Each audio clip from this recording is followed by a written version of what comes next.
Hey everyone, today is Thursday, the 7th of May 2020. This is The Gap, episode 515. I'm Luke Lawrie. Joab Gilroy is here and he's back as well. You've got your internet up and running. What happened? What's the latest? It was pretty good. Actually, fucking the whole ordeal of losing your internet for a week has been so enriching.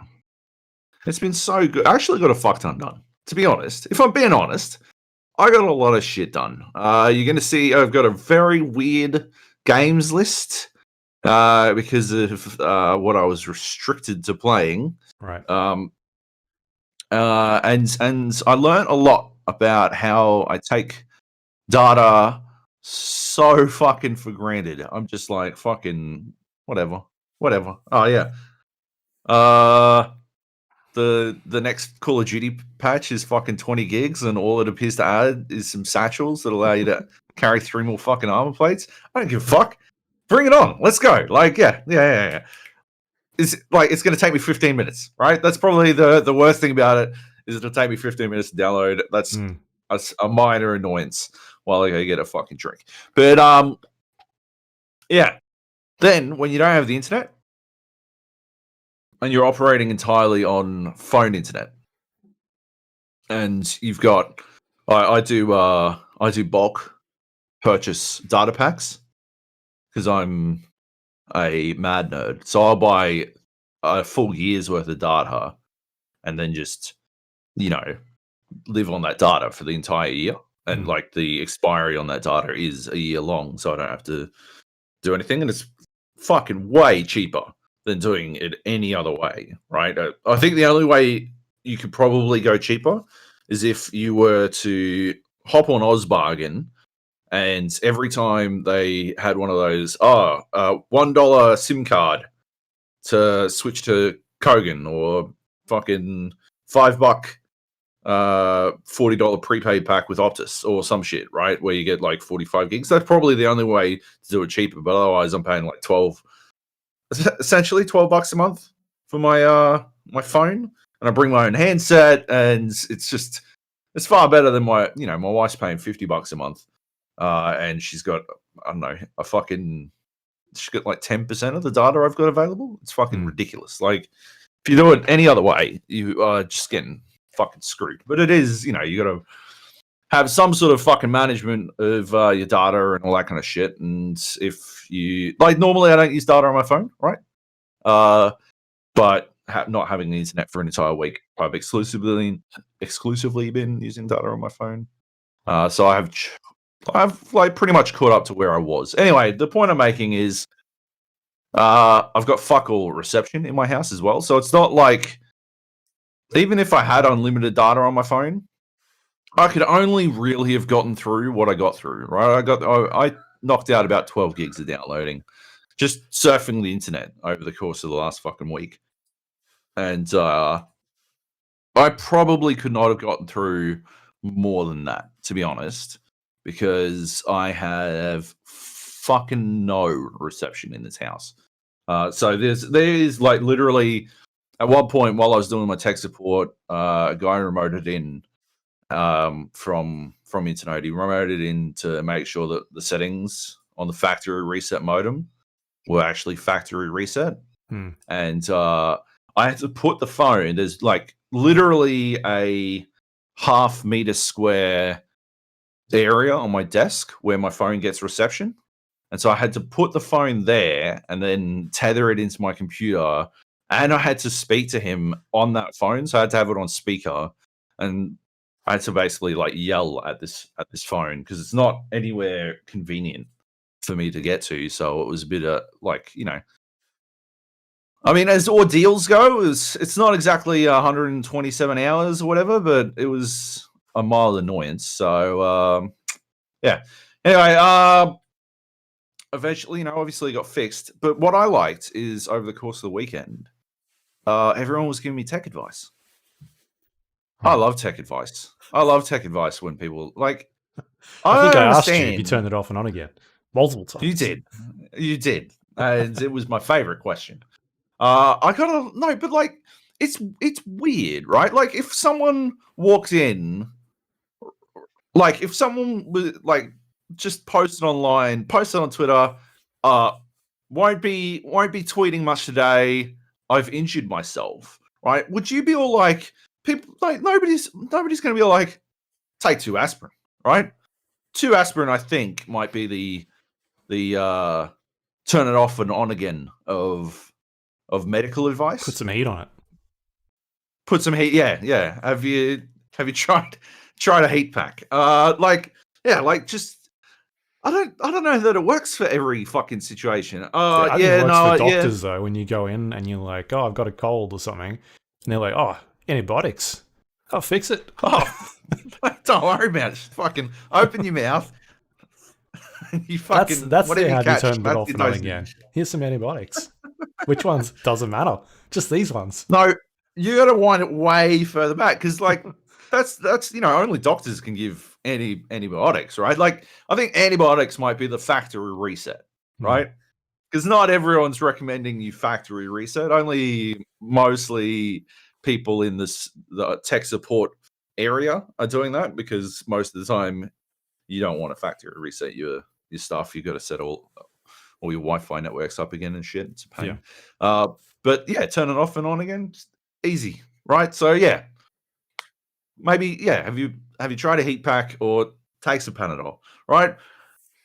But it doesn't work for everything, right? Like, oh yeah, no, I have turned it off again. Thanks. I had taken some Panadol. I did actually put some heat on it, and it didn't work.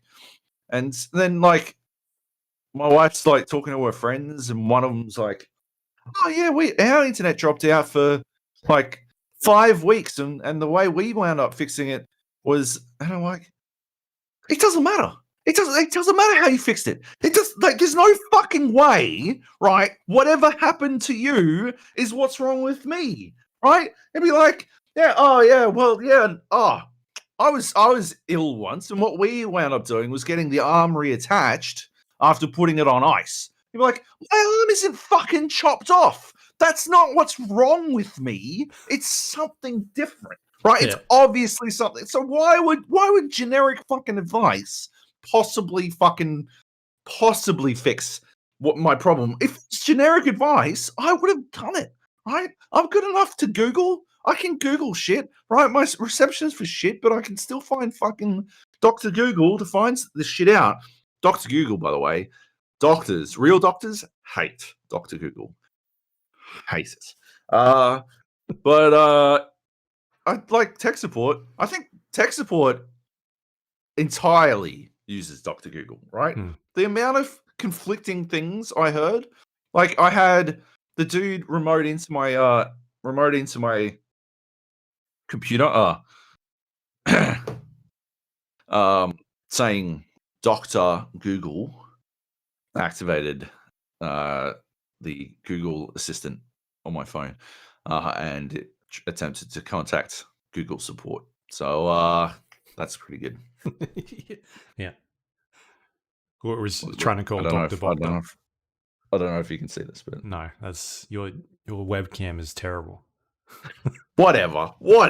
I can see every fucking hair in your luxurious beard. Yeah, so this dude remotes into my computer, factory resets the modem router, blah, blah, blah, blah, blah, blah. The next day, we talk again. I talk to another tech support person because obviously still nobody's done anything. And the guy's like, okay, we're just going to go through your settings. And he goes through the settings. And he's like, and one box that didn't mean anything was unticked. And he's like, oh, well, it's not going to work if that's not checked, is it? That's, why did you uncheck that? I'm like, yeah, your tech support guy did that when he remoted into my computer yesterday. Obviously, I didn't just go through and willy-nilly uncheck things. So, oh, you must have done it for a reason then, hey. I'm like, well, I would imagine, but I don't know. Apparently, it needs to be on to work. And then another one got me to change my user. I didn't find out. So, NBN Co. came out and fixed. It turned out at the end of everything, the entire building had lost its internet, right? Well, because I live in a rad fucking building where nobody fucking talks to one another, because I don't want to talk to any of my neighbors. Nobody fucking knew. Nobody found out. Everyone was just like, "Oh, my internet doesn't work." So weird. I guessed this shit fucking a week ago, but I guessed that everyone was having this problem a week ago, but whatever. I didn't investigate because I didn't want to talk to my neighbors. And yeah, turns out nobody had it. The MBN fixed it, right? But my internet didn't come back on. I had to go back in and undo all the last changes that a tech support dude had done. I literally had to walk all that shit back and basically reset up my fucking modem router because what he'd put in made it so that the internet could not fucking function, which is obviously one of the highlights of my fucking experience in this entire scenario. This dude was a what do you call himself? Level 3 fault specialist, I think he called himself. So one of the senior techs, obviously. And yeah, he made things actively worse, which was pretty good. Yeah, the only reason I found out the internet was back on was because I was downstairs grabbing a parcel, and the superintendent in the building, I'm like, "Mate, is everyone else's internet off?" He's like, "Yeah, but it should be back on now." I'm like, "What? No." He's like, "Yeah, NBN came out and fixed it this morning." What? Right. Back upstairs I go. Internet's on. I'm like, "You are fucking kidding. These fucking clowns." Anyway, it was pretty good. I was supposed to have another tech guy come out today, which I like, right? I like that I had to call up and cancel this extra tech guy because clearly NBN Co. don't talk at all with the ISPs unless they are specifically asked that exact question. Like it'd be like if the ISP was saying, yeah, got a lot of customers saying that like they're getting 4 as a response. Do you know anything about 4 as a response? And the NBN's like, "Sorry, but nothing here says 2 + 2, so I don't know how they're getting 4 as a response." And then the ISP goes back and they look into it and they're like, "Yeah, it could be 1 + 3. And they're like, nothing here is saying 1 + 3, so I don't know how they're getting 4 as a response." And then NBN goes out, after, I don't know, 40 fucking households are out of the internet for an entire week, and one dude is lighting them up on fucking Twitter every fucking day, and God knows what else is going on behind the scenes. Hang on. 1 + 3 and 2 + 2, they're not showing up, but 3 + 1 is. Yeah, that's it. That does equal 4. Get rid of 3 + 1, and we're good. There's no more 4, right? We won't tell the ISP. And then the ISP apparently still going to send out a fucking tech and all this kind of shit. They had to independently hire this tech. I'm still ditching Internode, like 100%. I called them up to find out what compensation I could get because they, told me they made me get a fucking $400 modem router that I didn't need. And they were unbelievably unhelpful for an entire week. And so I called them up and they're like, we can probably, we can compensate you for the time that you lost. So $25. I'm like, well, I was without the internet for 10 days. So that's a third of a month, first of all. So that, it's going to be more than $25, I presume. And second of all, what about the fucking $400 modem? That I bought to replace the one that you said was broken? And what about all the, the work that I lost over the course of the week because you guys couldn't get the fucking internet going? What about all that? Yeah, that's not going to happen.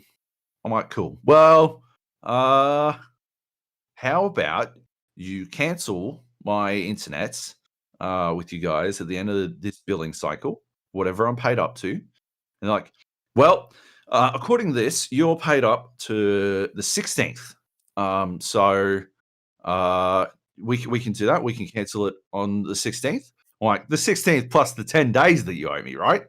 I'm like, oh, yeah, of course. Cheeky motherfuckers were either trying to scam me out of the fucking $25, right? Like, they can't even, they're like non-stop with the scams, right? They're like fucking bang, bang, bang. It's scamtastic, baby. Like, I cannot believe they were even trying to get away with 10 extra fucking days for no fucking reason. Just because they thought they could try it on. And then I'm like, and also, I'm going to need to talk to your complaints department. And they're like, oh, what for? I'm like, for the $450 router that I'm not paying for. So I've compiled all this, sends it to the CIO. I don't think I'm going to get paid for the $400 router, but I can't take it back. And that's a bummer to me. And I am going to try to get whatever I can out of them because fuck them, right? Like, I only bought that thing, like, I could still be using my Asus AC3100, which worked perfectly until the internet dropped out 1000% outside of my control. Yeah. But instead, I've got a new fucking Netgear bloody blah. And I just don't fucking need it. Obviously, I could sell the fucking thing on Gumtree or Facebook. You could bridge them. But have a giant network in your house. Oh, yeah, the hugest network. Everything's on Ethernet. Perfect. Yeah, like, but the worst. Yeah, I may as well try and get whatever the fuck I can, because fuck that shit, right? Like, it is their fault. They specifically told me that they would not raise a fault with the NBN unless I tried the connection on a different modem router, and the complaints person was trying to push the idea that I should have bought a cheaper modem router. But if it was a broken modem router, why would I then want, like, then I'd have to buy another fucking modem router. Or I guess they wanted me to buy a modem and then bridge or something. I don't fucking know. I wasn't, like, when I first moved in here, I found, and this is based on stuff Fiona was saying as well, bridging on fiber to the basement apparently runs like garbage, like just fucks up all the time. And it was. I remember when I first moved in here, I was bridging my modem originally, and it was garbage. My internet was fucking garbage all the time. And it wasn't until Seb pitched buying a modem router, and I did that, and it's literally been flawless ever since. And still is. And still is. Like, it has never fucked up. Inside of my house, the internet has never fucked out. Outside of my house, the internet has fucked up a million times. But yeah, anyway.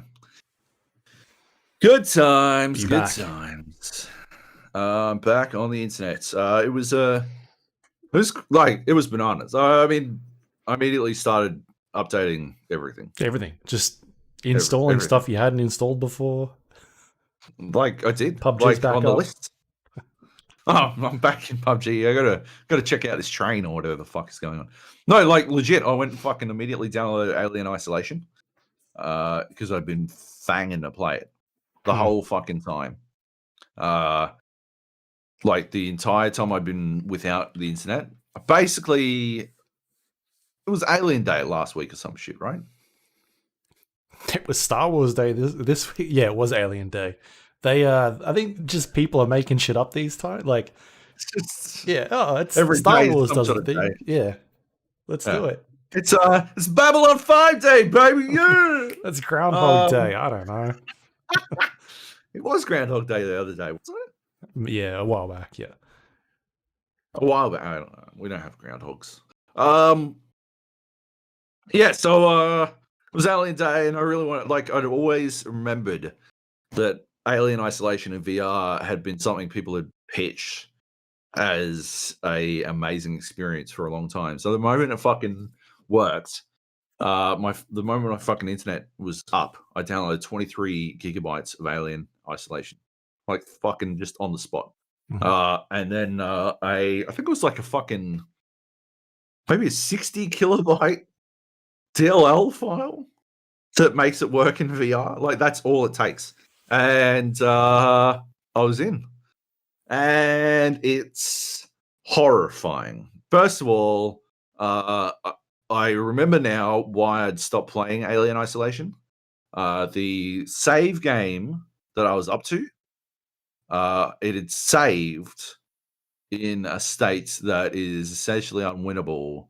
And so the Steam cloud save that was downloaded, put me straight back into it. And so I'm like, I've got about 6 steps, and then the alien gets me every fucking time, like nonstop. It can't be solved. I basically have to start the entire level over again or some shit. But yeah, so that's terrifying.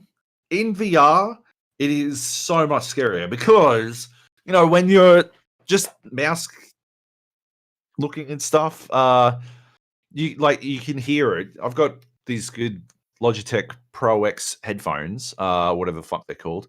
But they got really good fucking 3D sound, surround sound rather. And I can, really, really pick out. Like every time I get new headphones, I feel like I'm reaching a new level of being able to pick out what the fuck is going on.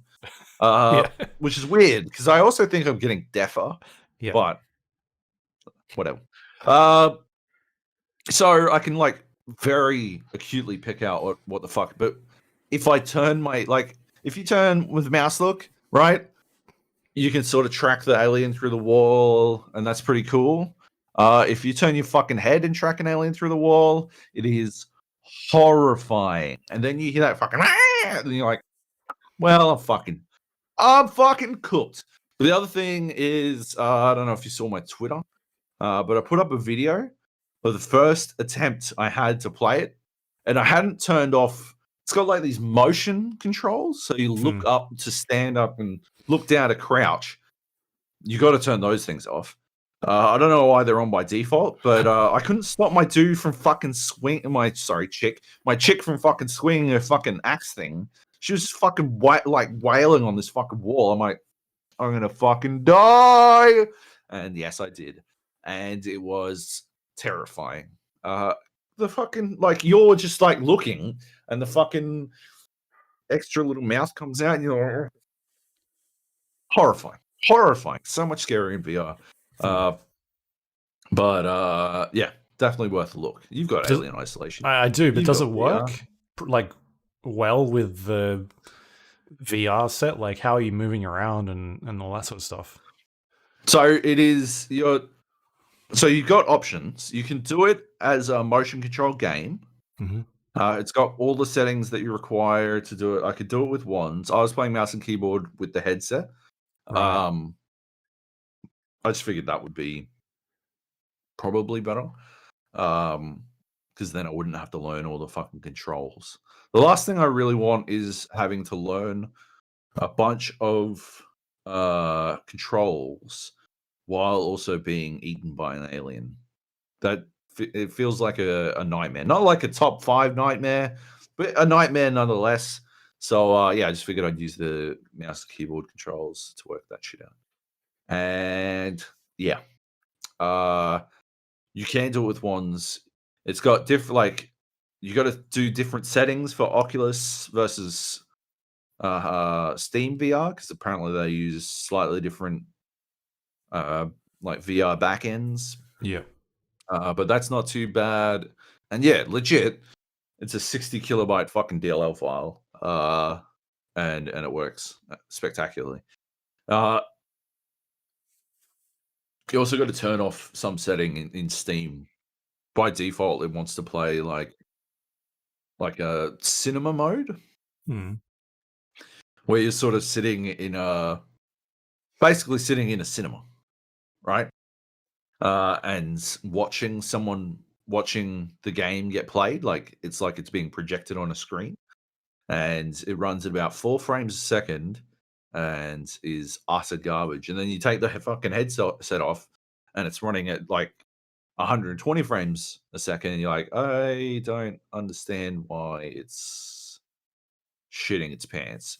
But if you turn the setting off so that it doesn't launch in theater mode or whatever the fuck, yeah, it fully wraps around and fucks you up. Spectacular. Anyway, Alien Isolation. Good stuff. Right. May as well just keep going on VR stuff then, because I've still been playing a bunch of VR. I managed to finish The Room VR, A Dark Matter. So last week when I talked about it, I was about halfway through the game. This is the puzzle-based like escape room game that they've done. I think three or four of them on sort of PC and mobile devices as well. This is their first VR attempt, and like I said last week, I think it works really well if you sort of into like puzzle rooms or escape rooms, or just like puzzle solving sort of games. It does a really good job, and yeah, I ended up finishing it. I really enjoyed it. The last level I found to be quite easy, but I don't know if that was sort of on purpose it tries to tie the very loose story that it has going for it together. But it makes you, and it could also be to sort of make you feel like you're accomplishing things a lot easier, or sort of like you've gotten the hang of it, like this like power fantasy type thing. Because I felt like I was going through all the puzzles that was giving me really easily without any help. And you sort of the last room you're in is like you're in like a witch's den or something like that, and you're making potions, and there's a giant cauldron, and you're grabbing like different ingredients and putting them in the cauldron and making, conjuring up all these spells. So going around and doing that is kind of cool. It just didn't feel like it was anything near as challenging as what the three previous rooms had kind of thrown at you.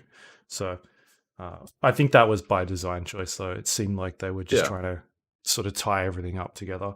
But otherwise, I had a lot of fun with it. If you're the type of person that enjoys puzzles or those sorts of things, it's definitely something to check out, because I think they do a really good job. There's not a lot of games out there like that sort of do these escape room type adventures. It's super popular in VR.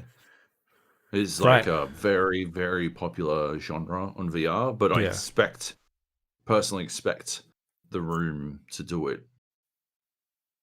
quite well. They're very practiced at it. Yeah, because they've done. But I would call something like a Fisherman's Tale. Yeah, Fisherman's Tale. Essentially, an escape room. Like I would say that is in the same vein as The Room VR. Maybe a little. I think a Fisherman's Tale. I'm not sure what The Room VR does yet, but I would be surprised if it does it better than a Fisherman's Tale. Right. You've got to play it. It is one of the most spectacular fucking puzzle games. Yeah, I'll definitely check it out. But yeah, last week you were talking about you were sort of, I don't know, down on the pricing. It was my big question, and you were semi-questioning it. Where did you land at the end? I think that's just kind of the price point you sort of pay when you get into VR. Having a look at a lot of the games on Steam or the Oculus Store, that is generally where a lot of the games are landing, like this $30 to $40 US price tag. And I think that's just because it's a new medium, right? And it's going to cost them more money to develop. And they're getting, like I said last week, less people on board. They're trying to make money. And so the experience that you sort of get out of these games are not necessarily like the 15 hours that you get out of Half-Life Alyx, right? They're kind of 4 hours to 3 hours of this gameplay. So like I still enjoyed playing it. It was the type of thing where I could jump in, spend 40, 50 minutes on a level, and then go do something else, and then come back another time. But I'm not I guess I'm not questioning whether or not you enjoyed it. I'm just questioning whether or not you felt it was worth it. Sure. I mean, you put it this way. If you were to go to an actual escape room, how much money would you dump on that? And sure. It's sort of, it's pretty equivalent in terms of the pricing. Right. I think the only difference there is when you go to an actual escape room, you're walking around the entire premises and solving things as a group. Whereas this is, like I said last week, it's like stations that are set up. And I think that there could definitely be like a hardcore mode where you're given free reign to walk around, but it would be a lot harder, I feel like, because there is just so much detail on the wall, and you being able to look at things around and not really understanding like, oh, is that actually part of the puzzle or is it just decoration in the room? So by them having these stations set up, you kind of know that you're supposed to be in the right area. So yeah, like I think if you look at it in terms of how much money you'd actually have to go and pay to do one of these escape rooms for yourself, it's probably maybe even cheaper at the end of the day, right? I think it is, yeah. So it just depends on how much you're into that sort of stuff. But I really enjoyed it. I had fun with it, and so yeah, if it's something that you're sort of tossing up between, maybe you enjoy shooters a lot more, or you want to check out like a Beat Saber type thing, rhythm game. It just sort of depends on your sort of like your niche, what you're into. But I really like puzzle games, so like problem solving, fixing things. So for me, it was a lot of fun. Yeah. And you get this, like, when you figure something out for yourself, it's this, oh, fuck, that's awesome. Like, sometimes it can be really difficult and you sort of just not really sure if you're going in the right direction or if the game is, maybe you're thinking too much about it. But other times you just start winging it and all of a sudden things start clicking and you get in this moment where you solve it and you're like, all right, yeah, cool, that was awesome. And the game's also got a really cool help system. So if you do get stuck, there are different layers of like a hint system. I think there's like a tab you can pull down when you get stuck, and it's like, maybe you should try this or go into this area. And then there's like another level. So if you're still not sure, you can then go to the next hint.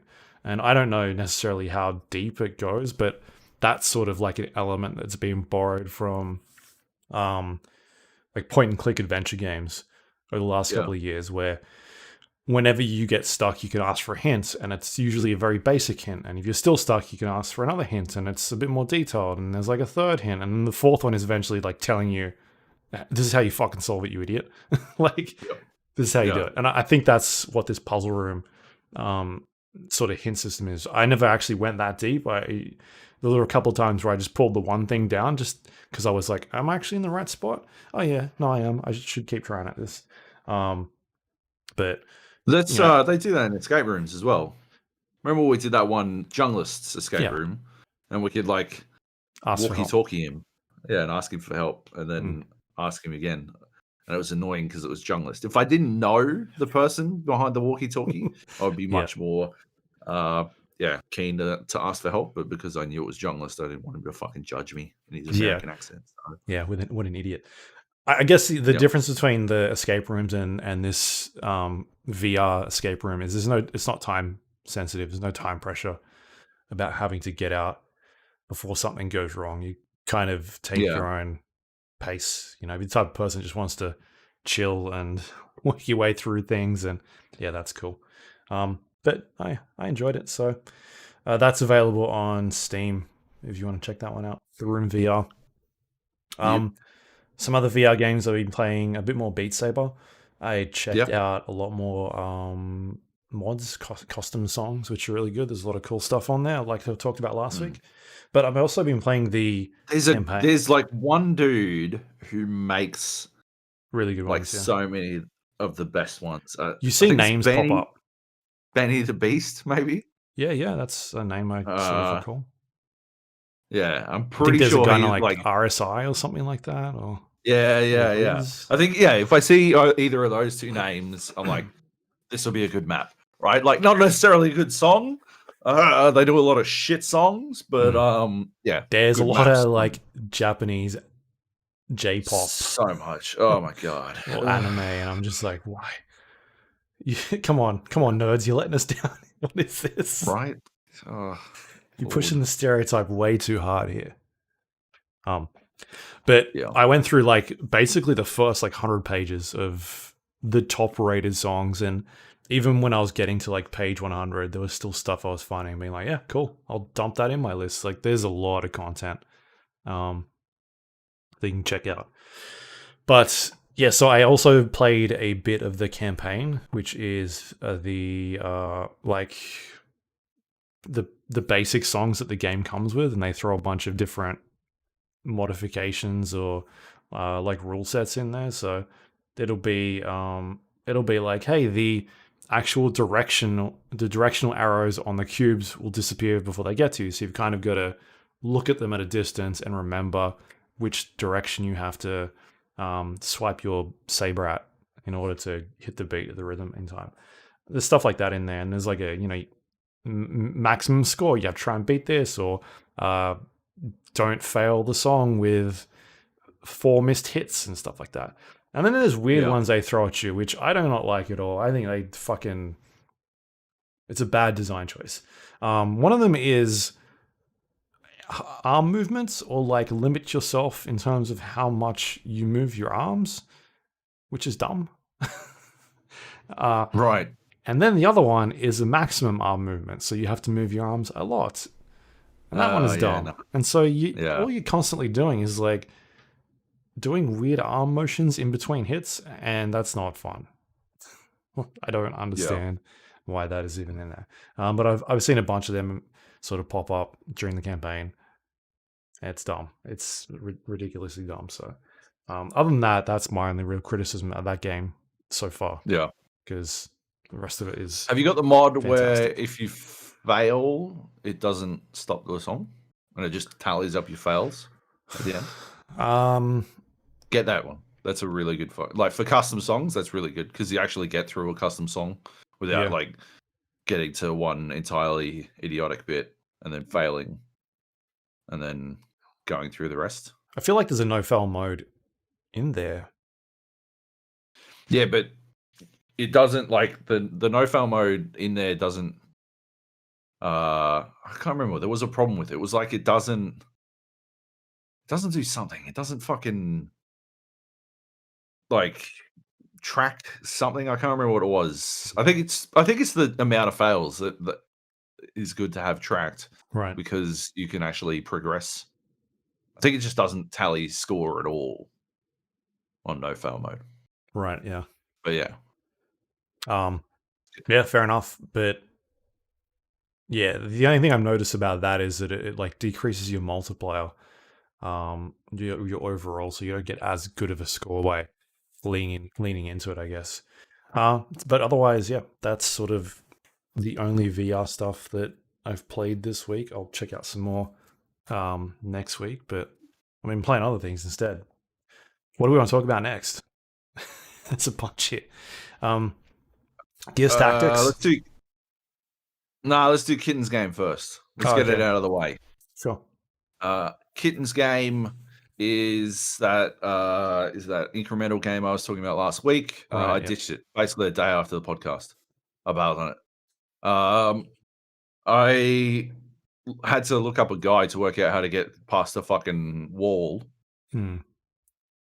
pretty early on in the game, like basically directly after where I was up to in the game. Yeah. And in the guide, they're like, "Oh, this is the first of a couple of walls that you're about to run into." I'm like, "Oh no, I'm out."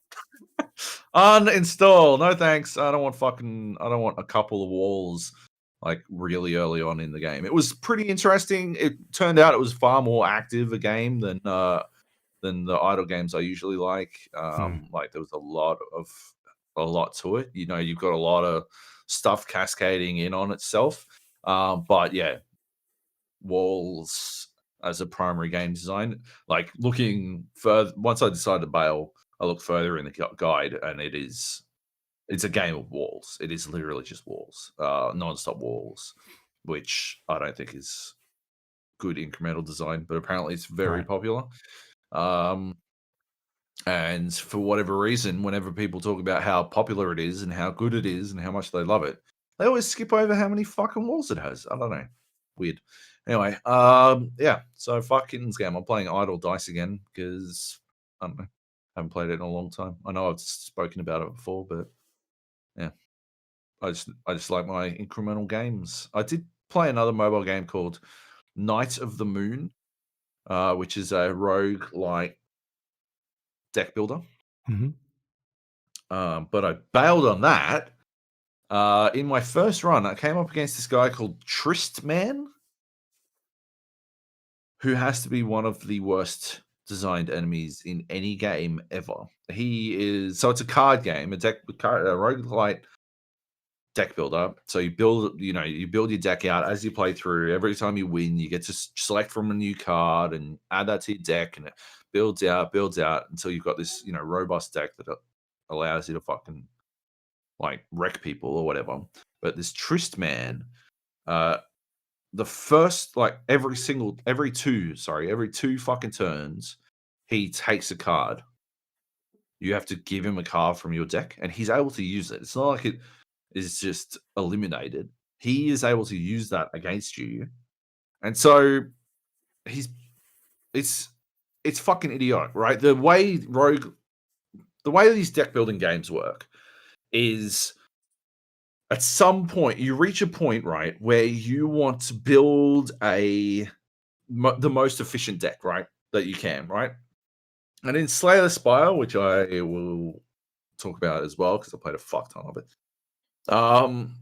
In Slay the Spire, right, there were for a little while like a couple of decks, like unbeatable decks, right, that were I think like 3 cards, right? Because you'd have this one card that would do damage, one card that would draw cards, one card that would amplify your damage, right? And those 3 cards together, you could just cycle through, right? Every time you'd spend your damage, spend your amplify, spend your damage, spend your draw, and it would bring them all back in again. And it would just cycle, and you'd just be able to wallop enemies, right? But even then, like even before that, right, one of the biggest learning moments in a deck builder is when you realize you don't want more cards, right? You actively want fewer cards. The moment you stop adding a card every time you're able to add a card, the moment you no longer do that is the moment you have a fucking shot at winning, right? Because until then, right, in Slay the Spire, by the time you get to like the 3rd boss, you could have a fucking deck of like 40 to 45 cards, which is ludicrous, right? Way too many cards, right?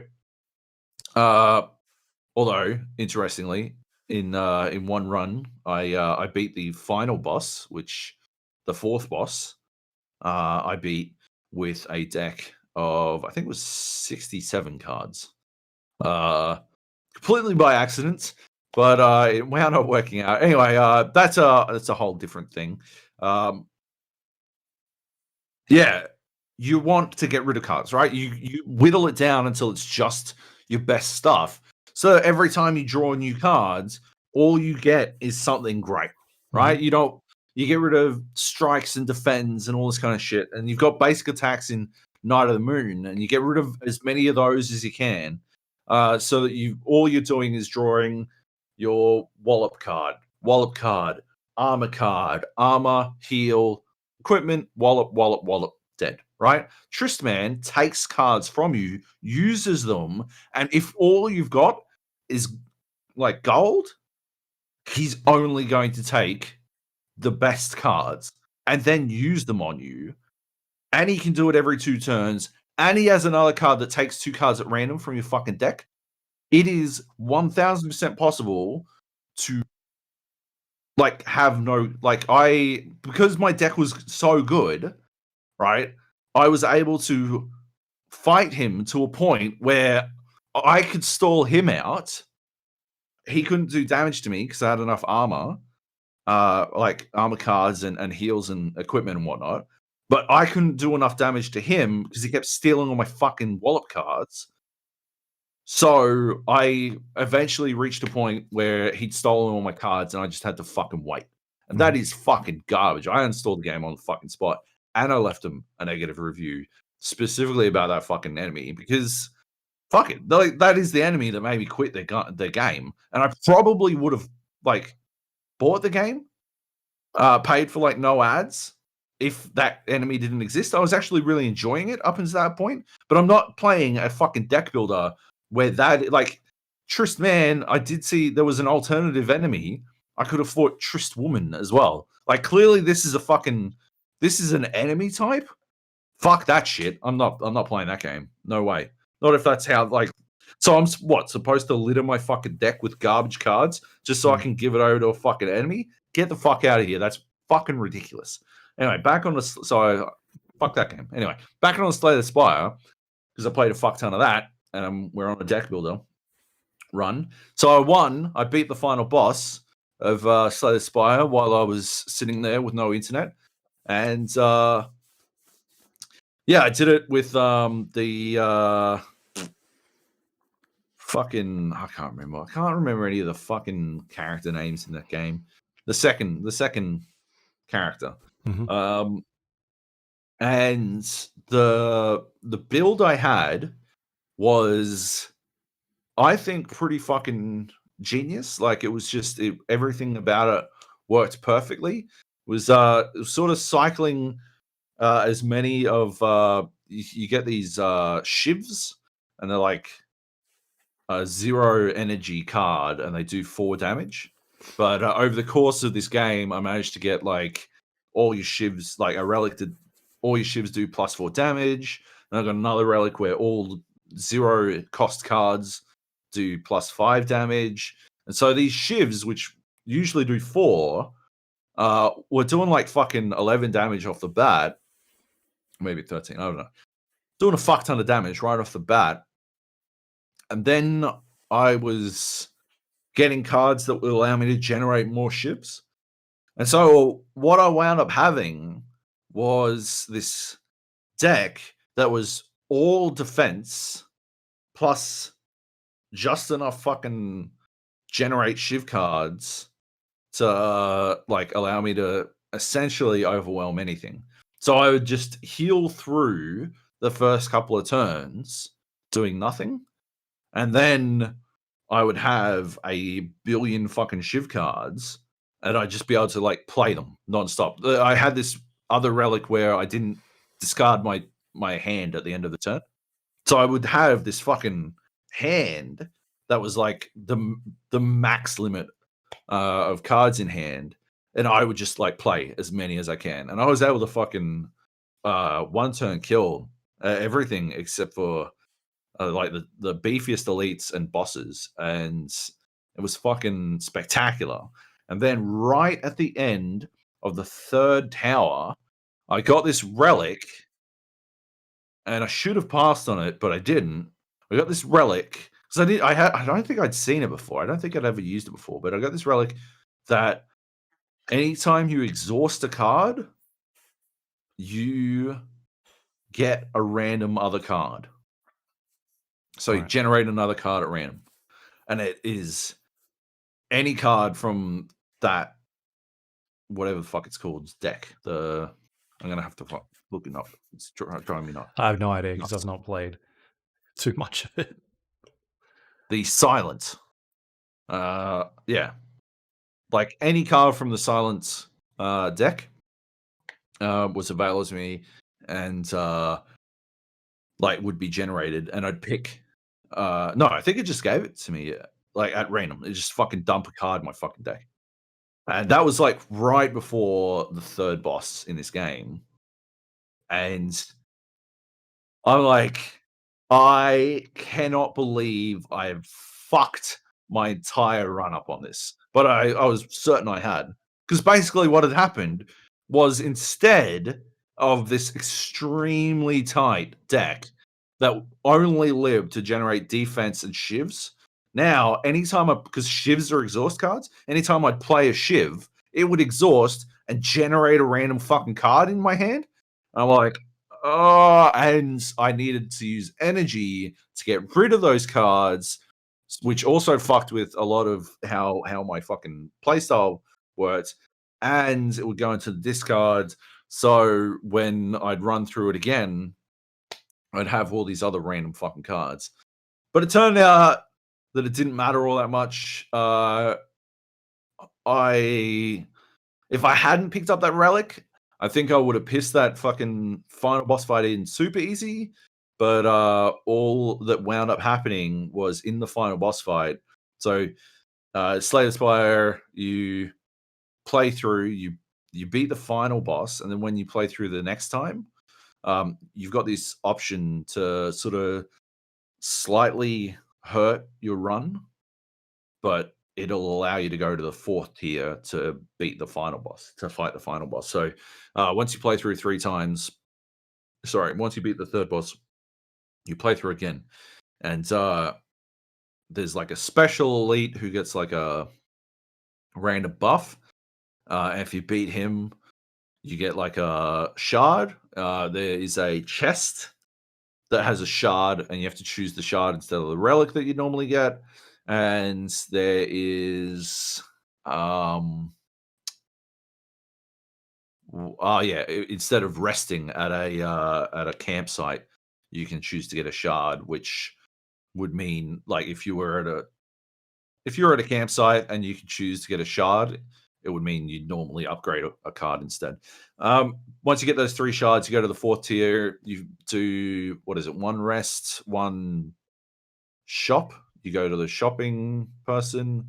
You do an elite fight, and then you do the final boss. And the final boss is fucking rough. It's got like fuck tons of health, like I think 1,000 health, and you can only do a limited amount each turn. Mm-hmm. You can't one turn kill this thing.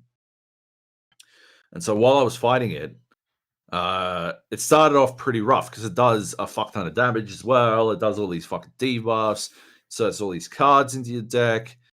So I was feeling it, and then when I did my Shiv play, where I just played a bunch of fucking Shiv cards, all the exhaust cards that got randomly assigned to me had like poison.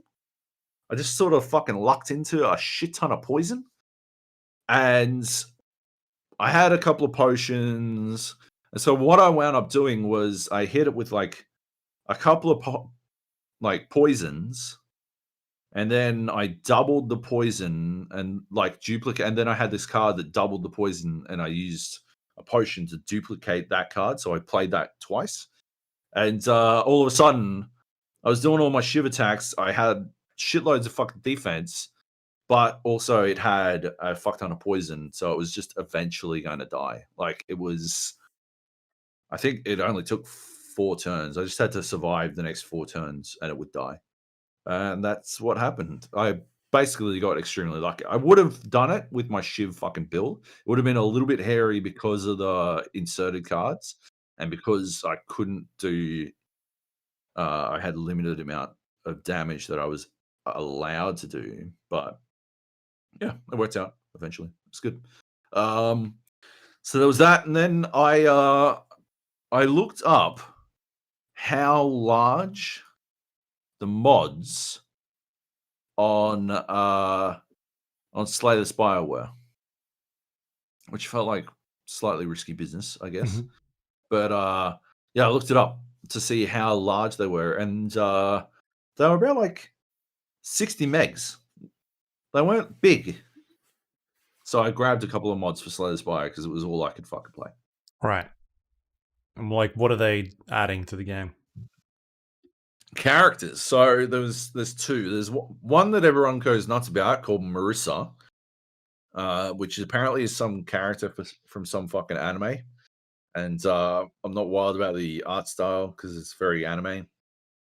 But the card art is like exceptional, really good, and it is quite like as characters go, it's quite well balanced. She sort of concentrates on like building up to a like massive finale type thing. Like she plays a lot of cards that like will convert into something much bigger eventually, which is pretty cool. That's a bit of a running theme. Because the other mod I played was called Joab's Wanderer Trilogy, which I downloaded entirely because it was called Joab's, and I felt like that was a sign. And they had 3 characters in it. I've only done 1. You have to win as the first one before you can unlock the next one, and I have not succeeded at winning as the first one yet. But it's a very interesting one where you've got all these you've got these 12 different fucking I don't know, magic sigils, I guess. And you randomly assign a sigil, and each of these sigils gives you a buff and a debuff. And yeah, it's sort of, there's an element of RNG in there, but as you build out your deck, you're able to manage that RNG more and more. And so you wind up starting out actually pretty powerful because the RNG is generally always quite helpful. It'll be something like give you 1 week, so you do less damage, but give your opponent 3 week. And so they do at the start, 3 week is heinous. They're doing no damage at all. So it doesn't matter if you've got 1, because that expires after a turn. But them having 3 means they do no damage and fuck all damage for the next 2 turns. And so it winds up it's very clever in that it's weirdly quite balanced. While it's RNG, you feel like you're in a lot of trouble, but then it turns out it's not that bad. And then as the enemies get more powerful, your deck also builds out in a way that allows you to sort of manage that RNG a lot more, and you can point your deck in certain directions that allow you to force out those sigils in a way that is more beneficial to you. And you still have to manage, obviously, the debuffs and the buffs and stuff like that. But once you get a hang of it, it feels quite good. My only real problem is I don't know all the cards yet, and it's one of those things where you see a card you haven't seen before in a run, and you grab it just to see how it plays out, because they have also got a lot of new card text, abilities and stuff that just don't exist. There's this break ability where he loses his shit, and it seems like that's something that you're supposed to manage pretty carefully in this character, but I still don't really understand it. And the other thing is all the card art in this mod is MS Paint, which it's woeful. It's pretty entertaining to start off with. You're that's terrible. But after a while, you're whatever. I don't care too much about card art, I guess. But yeah, when it's aggressively bad, I think I can't help but notice. That's the only thing. But from a gameplay perspective, it's very good, which I like. Anyway, so yeah, 2 mods: Wanderer's Trilogy, Joab's Wanderer's Trilogy, and Marissa's the one that everyone fucking raves about. Actually, I don't know. I think I prefer Joab's, but I'm Joab, so what are you going to do? What did you say? I don't know. Anyway. Yeah. Nice. Yeah. Is that all the games I played? That's all the games. Yeah, it's the Luke show from it. Oh no, Minecraft. Can we do Minecraft real quick? Yeah. I don't have heaps to say about it. It was another fucking small game I figured I could get away with downloading on my limited data. The only problem was when I downloaded it, I couldn't also download the one mod that I pretty much always use when I play Minecraft, which is a grapple hook mod. Yeah, I basically don't play Minecraft if I can't grapple hook. I just don't understand why they don't add it to the game.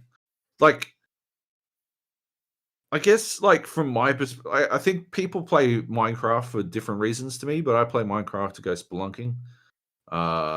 And if you're spelunking, you need a grappling hook, as Bruce Wayne found out, or as Bruce Wayne attempted to explain to Lucius Fox. So, yeah, I just want my fucking grapple hook. You want to be able to, zip up some areas or, stop yourself from when you're falling and all that kind of stuff. It's cool. I don't understand. I feel like fucking grapple. But that sort of misses a bunch of the point of Minecraft of being how do I get up to that place or down to that place, and then having to dig your way over there kind of removes an aspect of the game.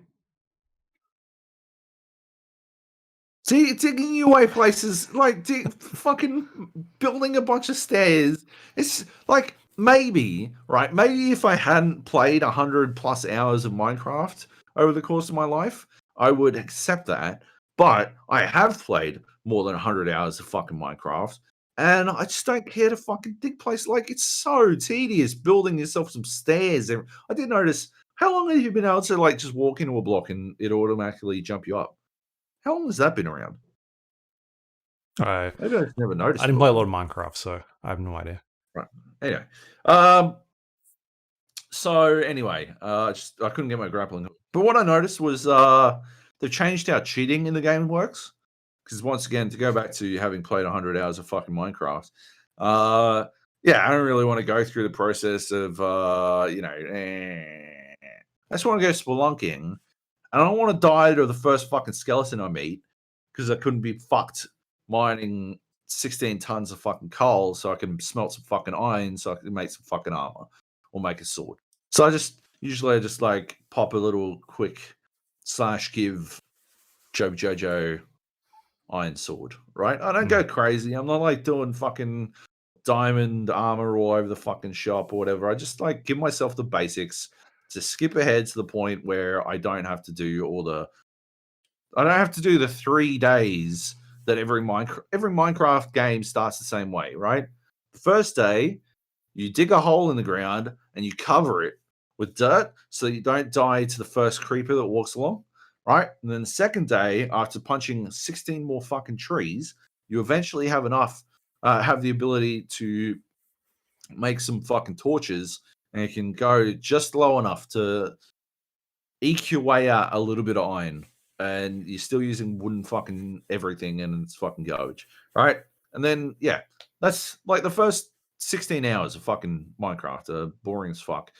But once you've got all that basic shit, you can just go do whatever you want. You go spelunking, you go fucking find some fucking room that's full of, like, got a box full of fucking spiders, and you're like, Slender Man. yeah, 16 fucking Slender Mans. You're like, I might just wall this one back up. You know what? I'm gonna go a different direction. That type of shit. But they changed how cheats worked. And at first I'm like, what's going on? This is much worse. But it's actually pretty fucking good. You like / give Jojo, and you just press IR, and it'll like iron everything. And you can just tab through that shit. It's a lot faster to cheat now. It's pretty good. Like I was very confused. Autocomplete, like Quake used to have and stuff like that. Yeah, console commands. It's pretty good. Yeah. I don't think they ever had it before. Well, not the last time I played Minecraft. It's been a while since I last played Minecraft. Anyway, that's about it. That's me. Nice. That's playing games without the internet is whatever you got installed on your computer. Yeah. That doesn't require the internet, which, as it turns out, not a lot of my games. Anyway, what have you been playing? What do you got? Tell us what you got. Yeah, not a super busy week. Just a bit of everything, eh? So I guess Assassin's Creed Odyssey was the big one I spent a lot of time on. It's been one of the games that I wanted to jump back into for a while now. And then with all the Assassin's Creed talk coming up in the news, thought it was about time I went in and checked it out. And so I spent maybe 15, 20 hours playing during the week. Cool. Got a bit further than what I did the first time that I played it, which, if you haven't played Assassin's Creed Odyssey, it's set in sort of ancient Greece, where you can pick between 2 characters, male or female. They're both twins, I believe, or brother and sister. And then this kind of sets you off on a journey in Greece, going through and stabbing people. I don't know. I'm not a fan of the game. I think it's very. There's a lot going on. Like it's a huge world. There is so much to explore. But even though there's a lot to explore, it feels like it's kind of empty because there's just not a lot to do. It's very repetitive. There's a lot of the amount of times I've had to go find herbs for people so that they could have better sexy time, like, is kind of weird. It's just the amount of, I think I've done it like 4 times now, where someone needed herbs because they need, like, some dude's pole wasn't working, I think was the phrasing. Um, but I've done that a bunch. You kind of liberate different areas and side with either the Spartans or the Athenians or Athens, or whatever they're called. Um, and you do that by sort of taking out outposts and setting certain things on fire or destroying them. And then once the city becomes weakened, you can then take out commanders and then go to war with each other. But there doesn't seem to be any ramifications about being like, oh, who am I going to choose to side with? It's just kind of like you pick a faction and you fight with them. Like there's no consistency. So you can kind of pick one team in this area and then in the next area pick the completely different other team. And the only way that I've been selecting what I do is depending on which team you want to side with, there's a bunch of loot in the game, and the team that is, I guess, more challenging, you get better loot. So whoever has the better loot, I always fucking side with them.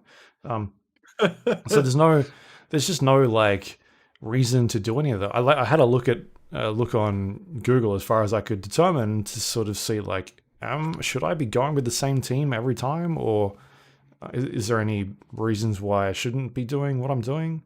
And people were just basically like, no, it matters nothing for the story or anything. You can basically go into an area, liberate it, team up with one side, win that battle, and then go and do it again. Like, burn all the things you need to, have another war, and then team up with the other side, like just backwards and forwards. Like there's no reason to do any of it other than you getting more gear.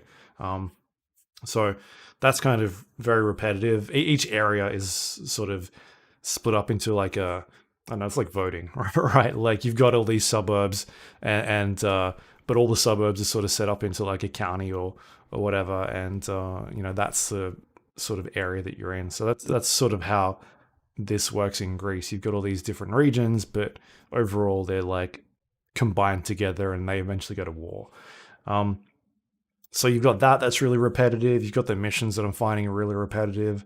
The story is just very non-engaging. For a game that is like an Assassin's Creed game, I don't think they've mentioned anything yet about assassins or the the kind of story that you expect from Assassin's Creed game. Like, oh, they're going to join this weird, culty thing, whatever's going on. And you're just like, I don't think they've mentioned it once yet. And I'm like 20 hours of the game.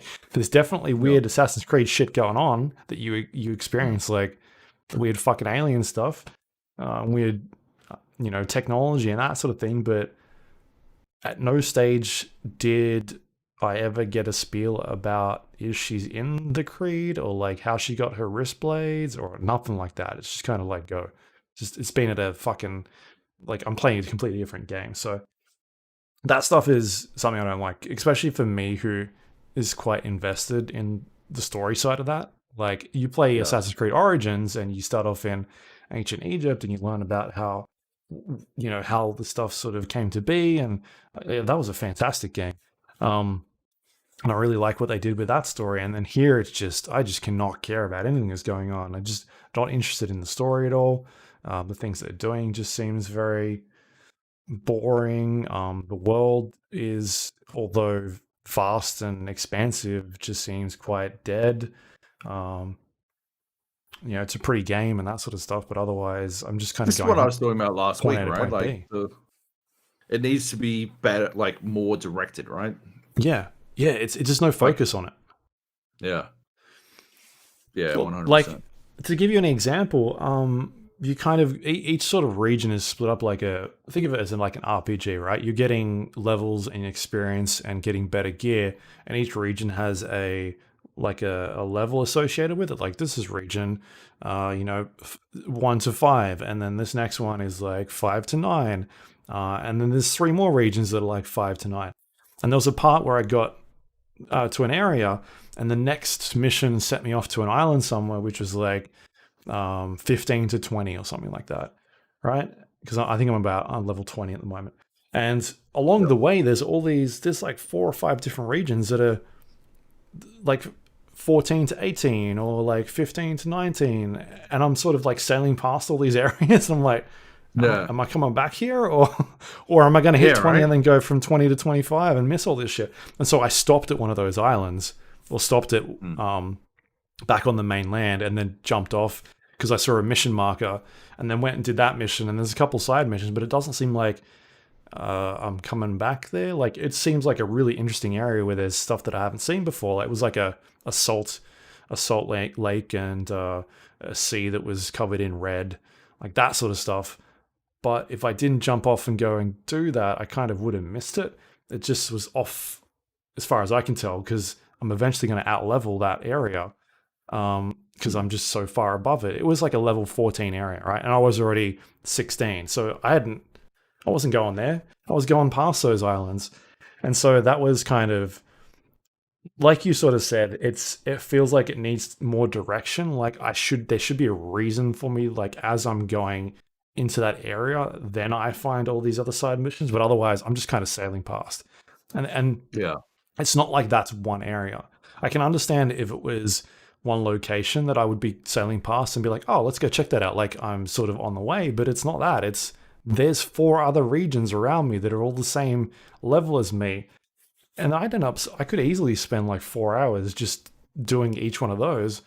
And then I'd probably out-level the next 4 regions. And then I get to a point where I've snowballed so much that there's no point in doing all this stuff anymore, because I'm not getting the gear that I need to. Yeah. So I was having fun playing it, but I just felt like every time I found something I didn't like, I was like, man, quite a disappointing game. Like, there's a lot going on. It's very ambitious. It feels like a game that was not focused, and it literally had the thing we talked about last week of 10 studios making it, or that sort of thing. Designed by committee, right? Yeah. Too many chefs. So anyway, yeah, very pretty game. And it just sort of reminded me a lot of like, oh man, I had this hankering to jump in and play Red Dead Redemption from it. Right. Just because I wanted that experience. And I ended up firing up Red Dead Redemption. And it took me 20 minutes. Red Dead Redemption 2, sorry. It took me maybe 20 minutes. And I was like, I'm not going back to Assassin's Creed. Like, just because it drew me in so much. I was like, this world is so much better. Like, the story is fantastic. And it all that took was 20 minutes. And I was done with Assassin's Creed. And so I've been playing Red Dead Redemption 2 for about 2 days now. And that game, man, there's a reason why it is my game of the year and one of the best games of this generation. It's the characters, the world building, like just the sort of things you don't get from looking at a game like Assassin's Creed Odyssey, where I can be out in the world riding my horse and come across something that completely takes me off guard, and then that sets me down like another chain of events. Like, that doesn't happen in Assassin's Creed. It just feels like you're going from, there's just so much in the world that you don't have time to stop. Everything looks the same all the time. You're like, oh, I'm in another forest. Whereas in Red Dead, like I know exactly where I am. Like, every region in that game looks different from somewhere else. And so, yeah, the moment that I jumped back in, I was like, I don't need to play Assassin's Creed anymore. I'm done with that. So I am currently about 40% of the way through Red Dead. I kind of picked up where I'd left off last time, which was in around about January, February, when I was playing it a lot then. So yeah, I'm definitely going to stick with it. I feel like the next week or so, I'll churn out another good chunk of that. But seems like they've been rolling out patches every once in a while. Like I think I might have even got a patch like while I was playing it the last day or two, right? Like a gig or two. But after that, I want to jump in and check out the online mode as well, because I only played a little bit of it when it was in beta on the PlayStation, but it seems like it'd be pretty cool. Anyway, so it's Red Dead Redemption 2. The other game that I briefly played was Borderlands 3. The Mayhem 2.0 mode came out last week, and that basically introduces a bunch of new Mayhem levels to the game. Previously, there was like 4 or 5, and this one adds another 5, and a bunch of modifiers into the game. So when you increase your mayhem level, there's modifiers that could be like, I think there's 3, and there's different tiers. There's like easy, medium, hard, or something like that. And it could be something as basic as like whenever, you kill an enemy, they drop some sort of orb and it causes ice damage or something like that. And there's like 3 different modifiers in each tier that you can actually re-roll. So if you get something that you're like, I just fucking hate that modifier, like every time this enemy has that thing, you don't want to do it, so you can just re-roll, and it just dice roll these modifiers. And there's a bunch of them on there. It just kind of changes it up, so it's not just purely, enemies with more damage or more health, but they've got special skill sets, or it could be something like you do less damage, things like that. So that's in there now, but I only played one mission purely because for whatever reason they launched this without weapon labels on their guns for what mayhem level you're at. So what I mean by that is when you pick up a new weapon, it's associated to your mayhem level now, so that you can finish a mayhem level and you're getting cool gear, and then you can up the game to the next mayhem level and then start grinding that one and then getting better gear. But there's no indication at the moment like, oh, this is a mayhem 4 level gun, or this is a mayhem level 3 level gun. Like they forgot to put the fucking labels on the actual weapon, so you don't actually know what gun you're getting, what mayhem level it is. They're apparently patching this in the next patch. Yikers.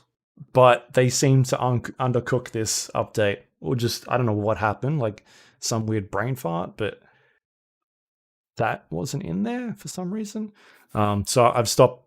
I played the one mission, and I'm going to wait for them to patch it again and put this update out, and then I'll jump back in and keep playing it. But seems like a good change. I upped the mayhem to, I think I'm playing on 4 at the moment. But then I just couldn't tell, like, I'm not that invested in Borderlands where I can be like, oh, I'm going after this gun, or like this is the build I need to do to get to the next mayhem. Like I kind of just want to see the guns that are dropping and like what mayhem level I'm getting these guns at. And at the moment it doesn't show you, so that's a bit annoying. So I'm gonna wait for that one. Yeah. The other game that I played a bunch of is Gibbs Tactics, which we talked about last week, the strategy tactics game based in Gears of War. Yep. I guess the only thing I can sort of say about that game is that it's getting to the point where I'm seeing a lot of the same missions over and over again, like the same types. I talked about it last week, how I enjoy that there's some variety in terms of the things you sort of go out and do in each campaign. It's not just go into an area, eliminate the enemies, and then you're done. Or get from point A to point B. They're trying to change it up a little bit. But the one where you go out and you take 2 team members and then they're trapped in these like weird sarcophagus things and you have to go rescue your teammates. I've done that like a bunch, like too many times. And it just feels very samey. Yeah. They're definitely a bit more challenging, those ones, because you start off with just the 2 characters, but I feel like you get to a point where it maybe gets a bit too easy because you're no longer just the 2 characters, you're now 3 characters, or you're now 4 characters, because every time you rescue one of these extra prisoners, they become part of your team and they jump in and start causing mayhem with you. So yeah, just that particular sort of mission type I'm seeing a lot, and I just don't really care for it. Like I'd like to see some more variety or some better ways of portraying that specific goal of being like rescuing these things, as opposed to like every mission that I do looks the fucking same. It seems like that, there's obviously different tile sets and whatnot, but the aesthetic of the game hasn't changed a whole lot. It's still rubble buildings and that sort of brownish color, orange brown color that it's got going for it. So I'm still digging the game, having a lot of fun with it. But I'd like to see some more variety in there. It's just sort of starting to tire on me a little bit, but that one's cool. And the last game I've been playing is Valorant, the Riot Games first-person shooter competitive game. Counter-Strike ripoff. Counter-Strike slash Overwatch Overwatch ripoff. ripoff. It does, and like I said last week, does a fantastic job of ripping off Counter-Strike because it feels fucking awesome. It's a really good shooter. I just jump in every once in a while and play like a round. It knocks out maybe 40 minutes each one. There's a couple things I want to talk about that I think they need to improve. Obviously, the game's in closed alpha. I think it's closed alpha at the moment.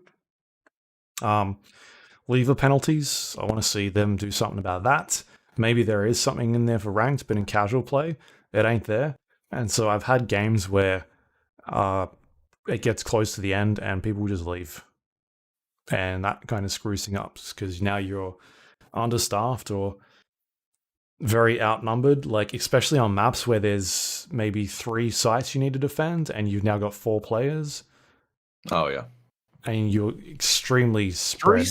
3 sites. I've seen that a couple of times watching streams. Obviously, I haven't watched any streams in the last week, but I've seen it a couple of times, and it just seems fucking weird. Like,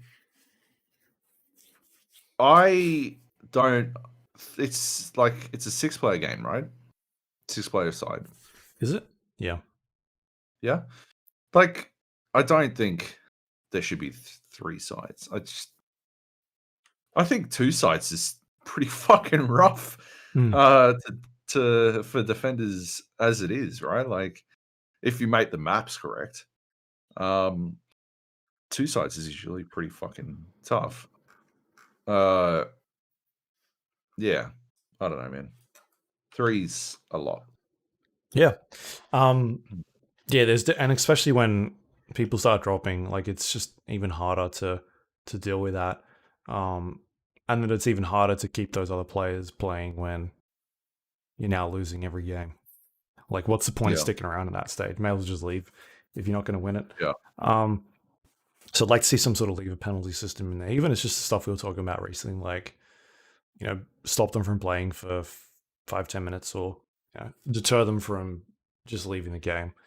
The other thing is the stuff I was talking about last week again, like the visual noise of the game or the visual language of the game. I had one round where I've looked it up now. I ran over a tripwire, and the way the tripwire works, from what I can understand, is it's something one of the agents puts down on the surface, and if you go through it, you trigger a some sort of countdown, or after a couple of seconds, it basically attaches the tripwire to you, sort of like a tether. Right. And it sets off like a concussion, or it sort of impairs your visual where you're looking. And I think it also pings where you are, so the other players can see through the wall. Possibly. I'm not 100% sure, because I'm just trying to remember what happened. But anyway, I ran. They're invisible as well. You can't see them, as far as I'm aware, because I didn't see it. And I've seen other people put them down, and they look invisible to me. Sure. So I went through this thing, and I didn't really know what was going on because it's the first time I've gone through it. And then all of a sudden I couldn't move. Like, I could move, but only in a small area. Like, I couldn't understand what was going on, and I didn't know how to get out of it. And then the other team came and killed me. Sure. And then so someone on my team said, "Oh, you need to shoot the mine after you're tethered." And I'm like, okay. Like, is this guy's job? He just goes around telling people this all the time? Like, there was no indication to me that, I needed to find the mine and then shoot it. Well, as far as I knew, I didn't even know what was going on at that stage. I just couldn't move properly. Yeah. So I had to go look it up on Google. And that's the thing I was talking about last week. Just like the spells of these heroes or their abilities, you just don't know what the fuck they're going to do. And that's one example where I was just like, I don't know what I'm supposed to do. Like in Rainbow, you get a goo mine on you, right? It comes up on the screen saying you've got a goo mine. Press this button to get rid of it. All right. In this, it was just like me not being able to move and not understanding what the fuck was going on for like 5 seconds, and then I died. I'm like, cool, that's fun. And that's just like Junkrat in fucking Overwatch, right? Yeah. And there's a big fucking trap, and it makes a big noise. It goes back into third person, right? And then it shows you. Yeah. Like undoing it or whatever the fuck. Like, it's very fucking obvious. Yeah. Maybe it told me I was tethered, but I couldn't. Like, I'm playing a fucking competitive shooter. I'm not looking at the screen to see what's going on. All I could tell was I couldn't move. And that's Yeah. like that's the thing. That's not just one example. It sort of comes to a bunch of different abilities where I'm like, all right, like I've said before, what is that fucking glowing orb thing doing? Like, if I go into it, am I gonna take damage, or is it just a smoke screen? Or I'm playing as the I think her name's Viper, and she puts down toxins. She can do like a gas cloud, but it seems like I can't go through the gas cloud because I get damaged as well. Just like weird things like that where you don't understand the rules until you actually go and interact with them. And by that stage, it's like, what am I supposed to do? Like, walk through every fucking thing that I see and see what it does, and then try and figure out how to solve that. And in a competitive shooter, like they're trying to be, like I said last week, they're trying to be an esport, and yet it's very hard even as a player to be like, oh, okay, this is what the game is trying to tell me. Like, if you're spectating the game, you'd have no fucking clue what is going on. And I think that's a problem they're going to have. Obviously, it's going to be popular for the people that are in the game, like they're really into it. But I think there's just a lot of design choices that could be implemented a bit better. Because at the moment, I just don't like the weird glowy, everything's a bright color, you don't really know what it does sort of thing that they're doing at the moment. Like, oh, there's a giant black ball in the air. Oh, there's like 3 different types of giant balls that I've seen. There's like the smoky one, there's like a black one, there's a green one, I think there's a purple one. Like, I don't know what the fuck the differences are. They're just giant balls in the air. It's so strange. Anyway, I still dig in the game though. Not even the worst thing about Valorant, huh?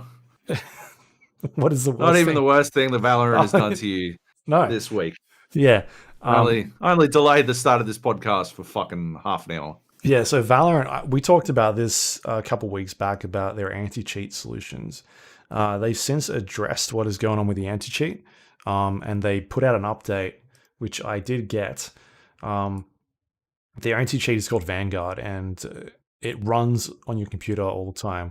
It runs during boot up, and unlike a lot of anti-cheat solutions, it's not like you start up a game and then the anti-cheat boots up and off it goes. This is running permanently on your computer all the time. And they didn't seem to be a way to switch it off, at least. You had to actually go in, either delete the install or stop it from booting up in the system files. And what I found is this new update, they've put a task little icon in there, which tells you that it's running. You can kill it, so it stops working, but in that case, you can't play Valorant anymore. You have to reboot your computer, and then it hooks back into the kernel. The other thing that it's doing is I know, like I played some Warzone yesterday, and I had to download 15 gigabytes or whatever, and I was like, sorry, everyone was still cheating. 20 gigabytes of satchel space, and it was pretty good. And then I jumped in, had to, an update needs you to restart, and so I had to restart the game, and then I had to fucking download some shaders, and I was like, wow, like in terms of launching a game, this is just a uniquely shitty fucking experience. But at least I didn't have to fucking reboot my entire computer just to play a fucking video game. Yeah, that is fucking insane. Every time I want to play a video game, no less, unless I want fucking Valorant to be watching everything I do, which I don't. Yeah, that's crazy. So yeah, you got to reboot your PC to get Vanguard running again. If I've killed it, so that you can play it.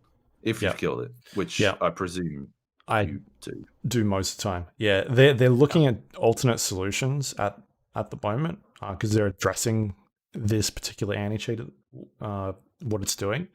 But you get notifications. I'm getting notifications that pop up on my screen saying Vanguard has blocked an application from running. I'm getting 2 of them. One of them is my MSI control center, which is part of I think it's my motherboard or one of my cooling fans. Can't remember. But I've got MSI Yep. software that runs, so it's blocking Sure. whatever that is.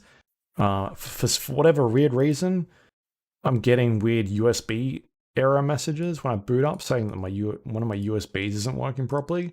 Cool. We had problems getting the podcast going today because Yep. my webcam wasn't working properly. I had to Sure. kill a Yeah. bunch of That's stuff. pretty good. Just weird shit is going along since it's installed this the last couple of days.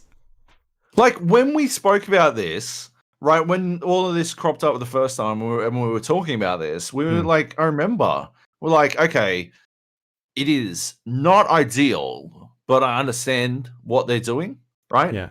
I understand why it's running the way it is. What they're trying to do is, have it. You can't inject around it because you can't have something inject before it on boot. Yeah. So I understand why it's doing it this way, but at the same time, we understand the security concerns because obviously there are security concerns. Yeah. This isn't a security issue. This is fucking. It's fucking with your applications. But it's some sort of fucking screw up, right? That's so much worse, right? You want people to have faith in you, fucking, like, frankly, overbearing anti-cheat solution. You got to have some, like, the fucking QA on this has to be fucking flawless. You can't, like, shit this stuff in. You can't just sort of, like, half-ass it at any point. That's it, right? As far as I'm concerned, Vanguard's done. Like, I'm not installing Valorant. Not unless I can get a fucking guarantee. It's going to be very tough. I'll probably flip-flop on this and succumb to the insane curiosity I have for this game when it eventually hits Australian shores. I am unbelievably curious about how it functions. But, like, Vanguard's fucked, man. Like, you can't have this fucking shit running in the background on your computer, literally just fucking up stuff on your fucking motherboard all over the fucking place. That's crazy. Yeah. Like, they can't fucking do that. Like, how could they let that fucking go? That's nuts. Yeah. Yeah, and it gets to the point where I'm trying to fix things that I'm not sure if is it Vanguard or is it something else? Like, I haven't changed anything on my computer. I haven't installed anything. It's the only thing that I know that's on there now. And while we're trying to get the podcast up and running, I was like, I'll just kill Vanguard and then reboot Discord and we'll see. And it worked a couple of times. Yeah. Like, it's blocking stuff that I don't know what's blocking. And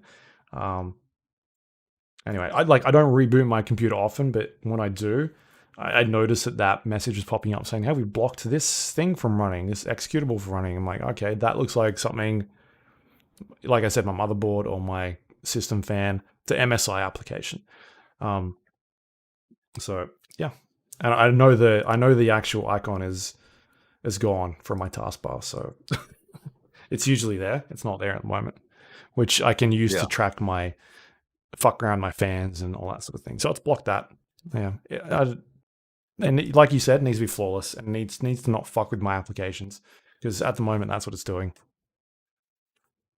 And at what point are they're gonna have to be like on top of it all the time for when new updates come out or you try and install an application and it doesn't work. Or like anytime, like right, like so.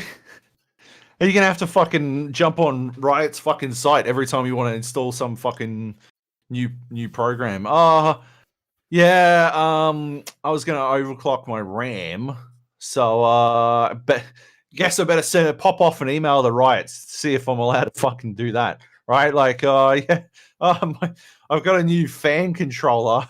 Better see if it's on the Riot approved list of fan controllers.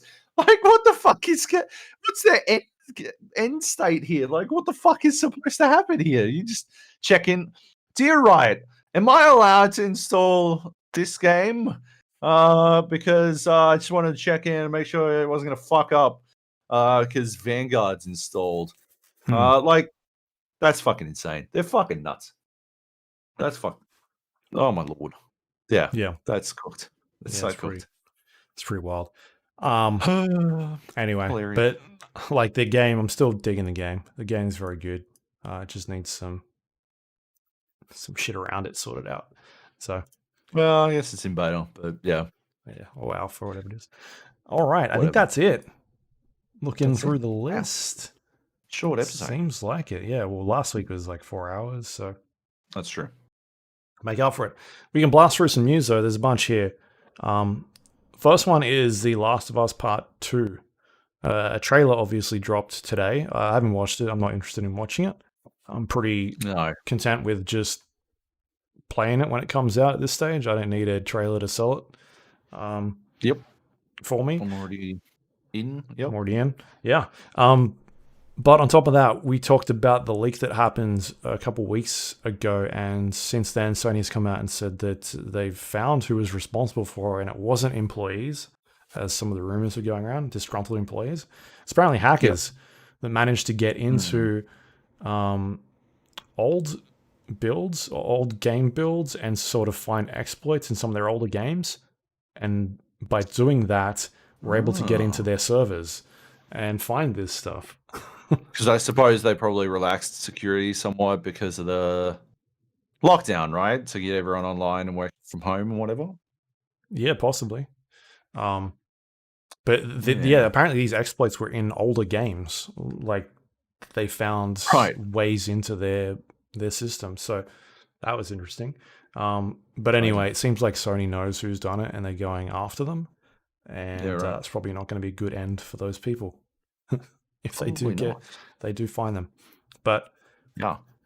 The other news, I guess, about Last of Us Part 2 is that it's done. It's gone gold. Neil Druckmann put up a video saying that it's done. Again, it's very weird that this has been announced considering they delayed it indefinitely. Yep. Like 3 weeks ago. I just don't understand. I'm pretty confused. Very confused. Yeah. All right. Next up, we got Cyberpunk 2077. Is sounding like it's coming out this year. I'm pretty confident at this stage. It got rated for a bunch of classification boards around the world. I think Australia is R18 plus, if I read that correctly. But no censorship. Right. Yeah. Hasn't been changed. Nothing's been changed, which is interesting. Yeah. Yeah. It's pretty huge. Yeah, it's good. Deal. It is. On top of that, they've announced the Night Citywire event, which will be taking place June 11th, which would have been around about E3. Right. What that is, I don't know, but it'll be obviously some sort of gameplay reveal focus thing. They're going to be ramping up on the marketing of this one, by the looks of it, as it's coming out in September. 3 months. And you can customize your genitals. Oh, that's all I want. 10 out of 10. Various sizes and combinations of genitals, and there are sex scenes in first person. Players can select a gender and customize their character. Customization can include depictions of breasts, buttocks, and genitalia, as well as various sizes of combinations of genitals. Players can encounter events where they have the option to engage in sexual activities with other main characters or prostitutes. These brief sex scenes, from a first-person perspective, depict partially nude characters moaning suggestively while moving through various positions. But there will be no censorship, so fuck yeah. It's very wild, yeah, that got through. Yeah.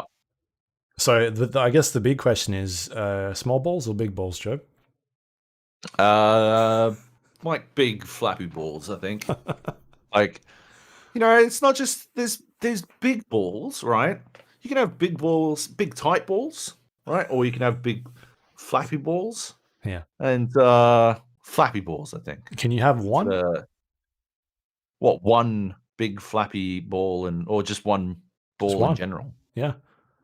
One testicle. Like you had the other removed for whatever reason. Yeah. These are questions I want answered. These are the mods we need to make. Like, yes. just one ball mod. Yeah. I wonder if because I wonder if that would be an alt-right mod, though. Because, Hitler only had one ball. Hmm. So, I don't know. Do we really want to associate ourselves with Hitler? Well, what about 3? 3 balls. Yeah. 3 balls and 2 dicks, or just 3 balls? Just 3 balls. I think we All can do different that. sizes. It's probably trickier, but I think we can manage it. We can manage it. How many What about more 3 frames titties? is like? That's been done. Yeah, but it's a futuristic game. I think it needs to happen again. Okay. Yeah, let's do it. All right, I'm in. sweet. Cyberpunk. And a micro penis. What if this is what the Night City event is all about? Just answering these dumb questions. I hope so. Yeah. 3 balls and a micro penis. And the person answering the questions is Keanu. Oh, fuck yeah. And he doesn't know the answers. He doesn't. No, but He doesn't have the information required. This is how they crunch the game. Like Keanu is like, yeah, that's in there, and they're like, fuck. Oh yeah. They're like, no, Keanu, shut the fuck up, please. Stop it. I need you to stop And also, it. I'm now the main character. Oh, no, please. I voice every line in the game, even the ones that aren't my character. No, shut up, Keanu. Why? I talk like this when I'm a lady. Classic. Yep. That's it. Sweet. So Xbox 2020 will be some sort of monthly event where they'll be talking about the future of Xbox for the next, I guess, couple of months up until the launch of this Xbox Series X console. Sounds like tomorrow we're going to be getting our first look at some gameplay for games. My money's going to be on Halo. Like Halo Infinite. They've already said that. I think it was maybe even in this post that, it says here, our goal remains to launch Xbox Series X and Halo Infinite this holiday. So it wouldn't surprise me if we get some Halo stuff. It looks like we're going to get some Assassin's Creed, some sort of trailer. It'll probably be in-game, but not gameplay, from what we're reading. They're talking about, like, Halo Infinite, Wasteland 3, Minecraft Dungeons, and Microsoft Flight Simulator will be available on Xbox Game Pass for PC. So they're really pushing the Xbox Game Pass stuff. And the other big announcement, or the other thing they're talking about is, like, it seems like all these games will be coming to Game Pass as well. So they're really sticking to their guns with bringing it to all the platforms that they've got going for them. Yeah, which is awesome. They're nailing support for the Game Pass system. Like, they're really nailing that entire process, that entire system, that entire ecosystem, which is sick. Because I don't know, we've been pretty big fans of it ever since we worked out its potential, and continues to get love, which is cool. I'm excited to see some Halo Infinite if that is what they're showing. I'd love to see some Wasteland 3. I just want to see what they've got going there. And I guess we'll have to wait and see what else they're showing. I haven't heard amazing things about Minecraft Dungeons. Okay. I'm keen to play it because I like me some dungeon crawlers. But yeah, I don't know. I haven't seen. Do you want to have to build a fucking set of stairs every time you want to go down a fucking level? Maybe. That sounds pretty cool. Oh yeah, that's the dream. Yeah. Gold. But otherwise, like, me being in this time zone now means that I can actually watch these events as well because they're on at reasonable times. Except for this, I think that's on at like 8 a.m. or something tomorrow. That's too early. That's ridiculous. But it's insane. Disgusting. No. What if you went to bed at a reasonable hour? That's, you're just talking crazy. It's stupid. My bad. Stupid crazy talk. But yeah, so I mean, it'll be good because we'll get to see, hopefully, them go into a bit more detail about a lot of the features that this console will have, like being able to talk about, like what is this? What are they calling it? Smart delivery feature. Like, what is that, and how will that sort of work with games, and um, dive into a bit more of like how the storage system will work, or how the ray tracing is gonna work. By having these events every month, it'll be, hopefully we'll get like a deeper dive into that stuff as opposed to a slide on at E3, like a picture or something. Anyway, it seems like we'll get an answer to a bunch of the questions I've been wondering very soon, and I'm keen to check out whatever they've got going tomorrow. I can't wait. Yeah. On top of that, Assassin's Creed Valhalla was, I guess, officially announced. We talked about it last week. They were teasing it. And so this is the Assassin's Creed game being made by the Black Flag team and the Origins team, where you play as a Viking, male or female Viking. I'm in. Like, I don't like that they released a CG trailer. I don't even know I watched it. I might have watched half of it and was like, cool. It doesn't really, like, unless it's a trailer for like a universe I'm invested in, then I'd get excited. But otherwise, I don't know why we're doing CGI trailers at this stage. It's like, I don't care. No, you're not the only person, Luke. Like, there are people who fucking get real fucking in on the old Assassin's Creed type shit, so they'd be fucking all about this stuff.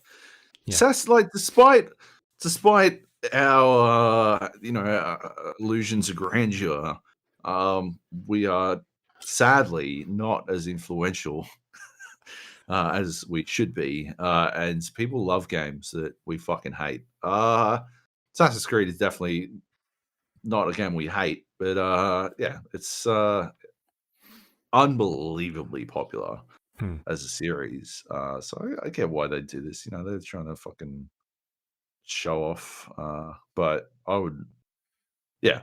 What's going to sell it to us, I think, is gameplay, and that's not what this fucking trailer. They released a couple screenshots, and they look very pretty, but it's pointless, right? I need to see gameplay.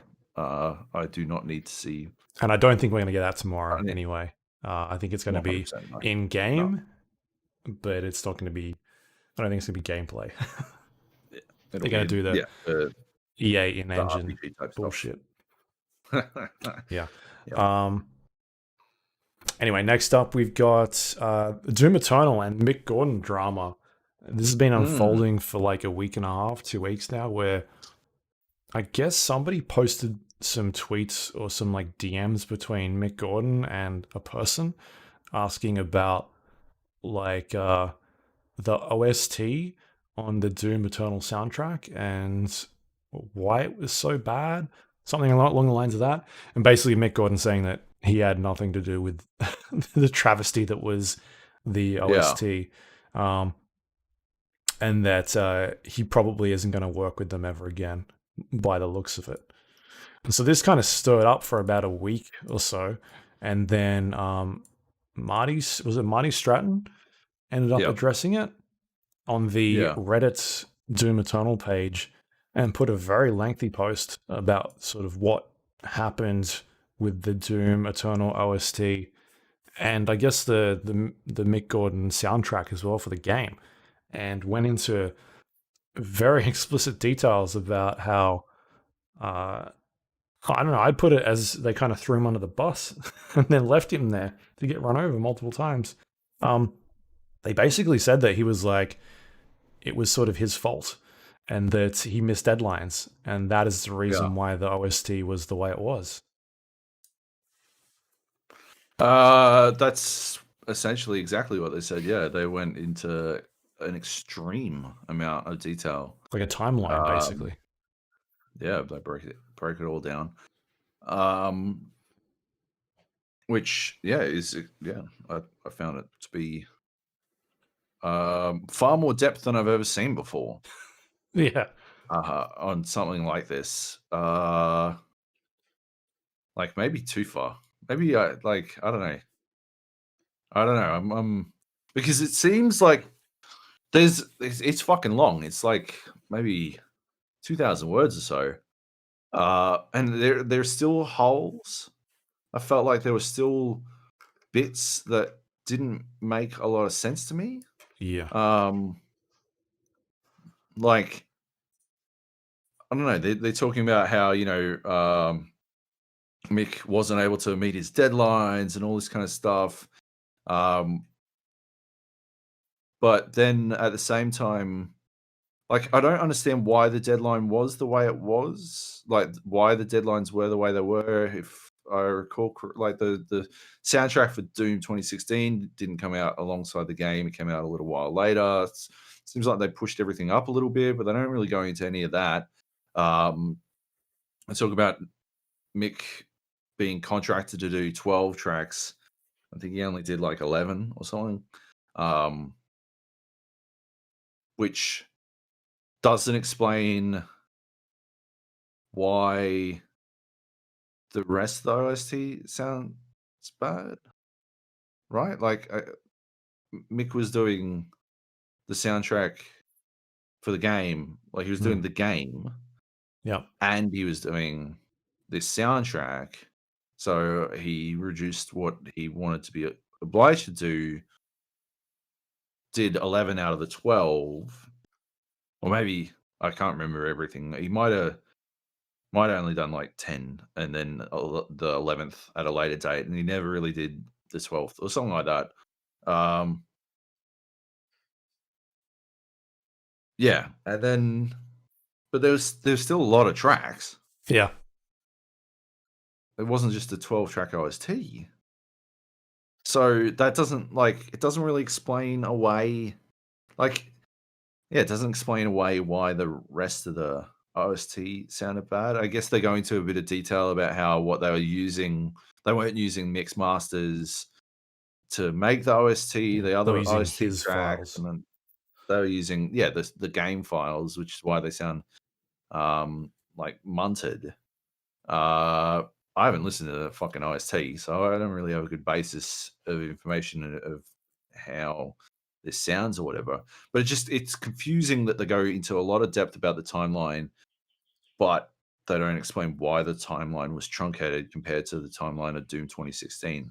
I suppose Bethesda has a bit of a bad reputation with not delivering special edition stuff on time.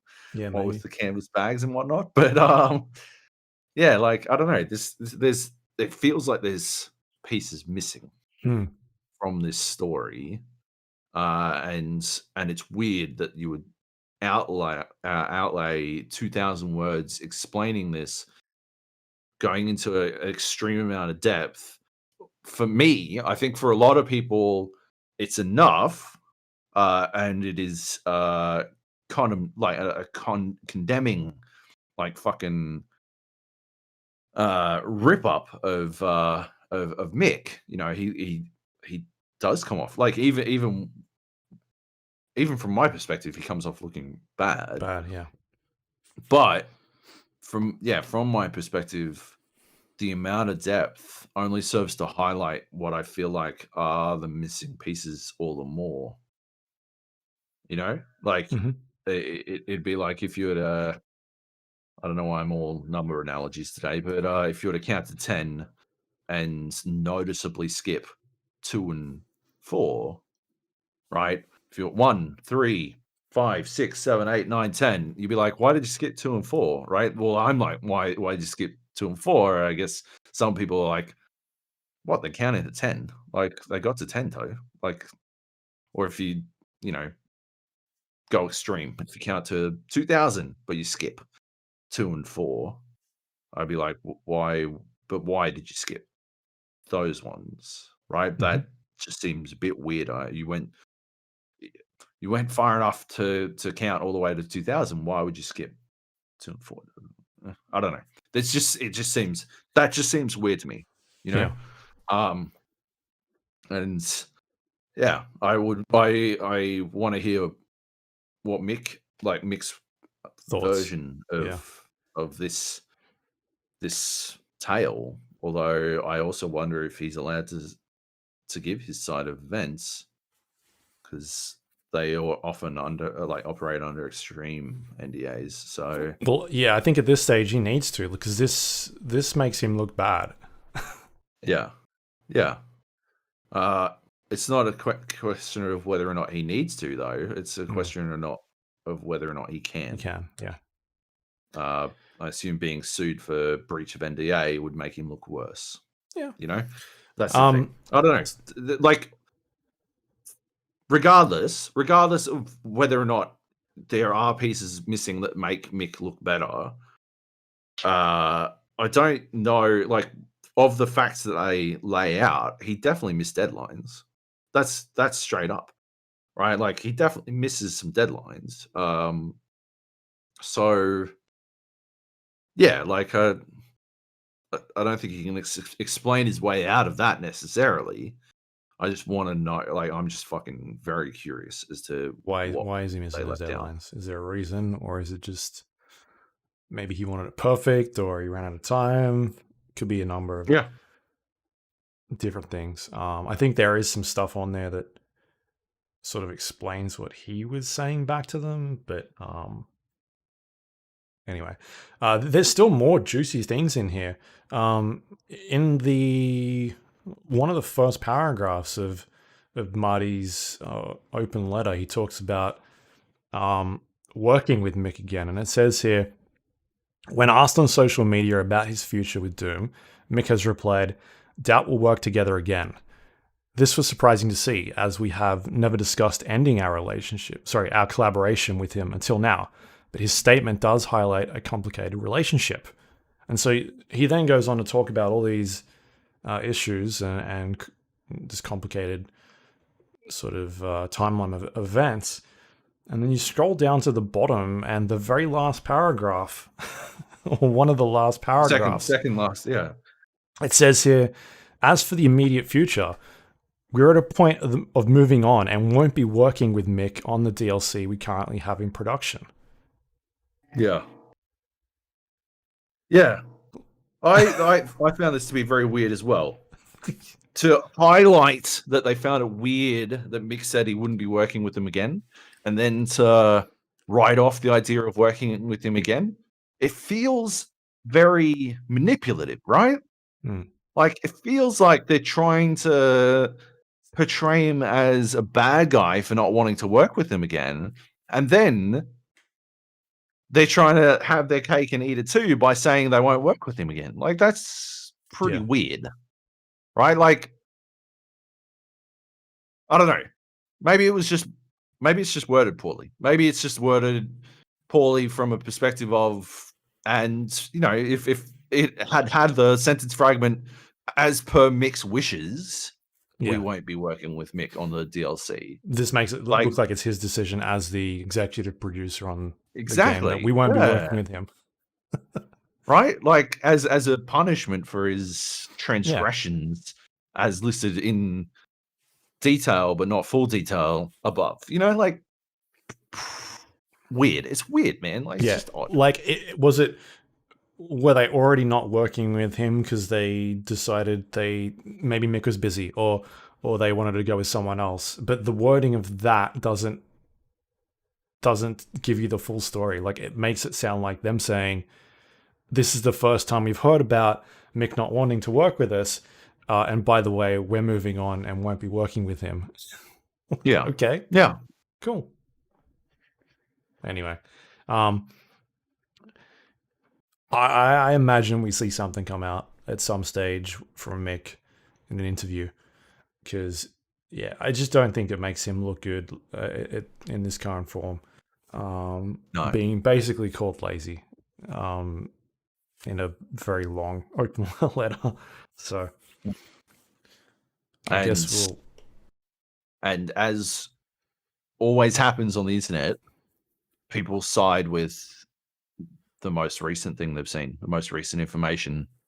Like, nobody's been all like, oh, I wonder what Mick has to say about this, People are just like, oh yeah, fuck Mick Gordon, what a fucking prick. Oh, he missed deadlines, what a cunt.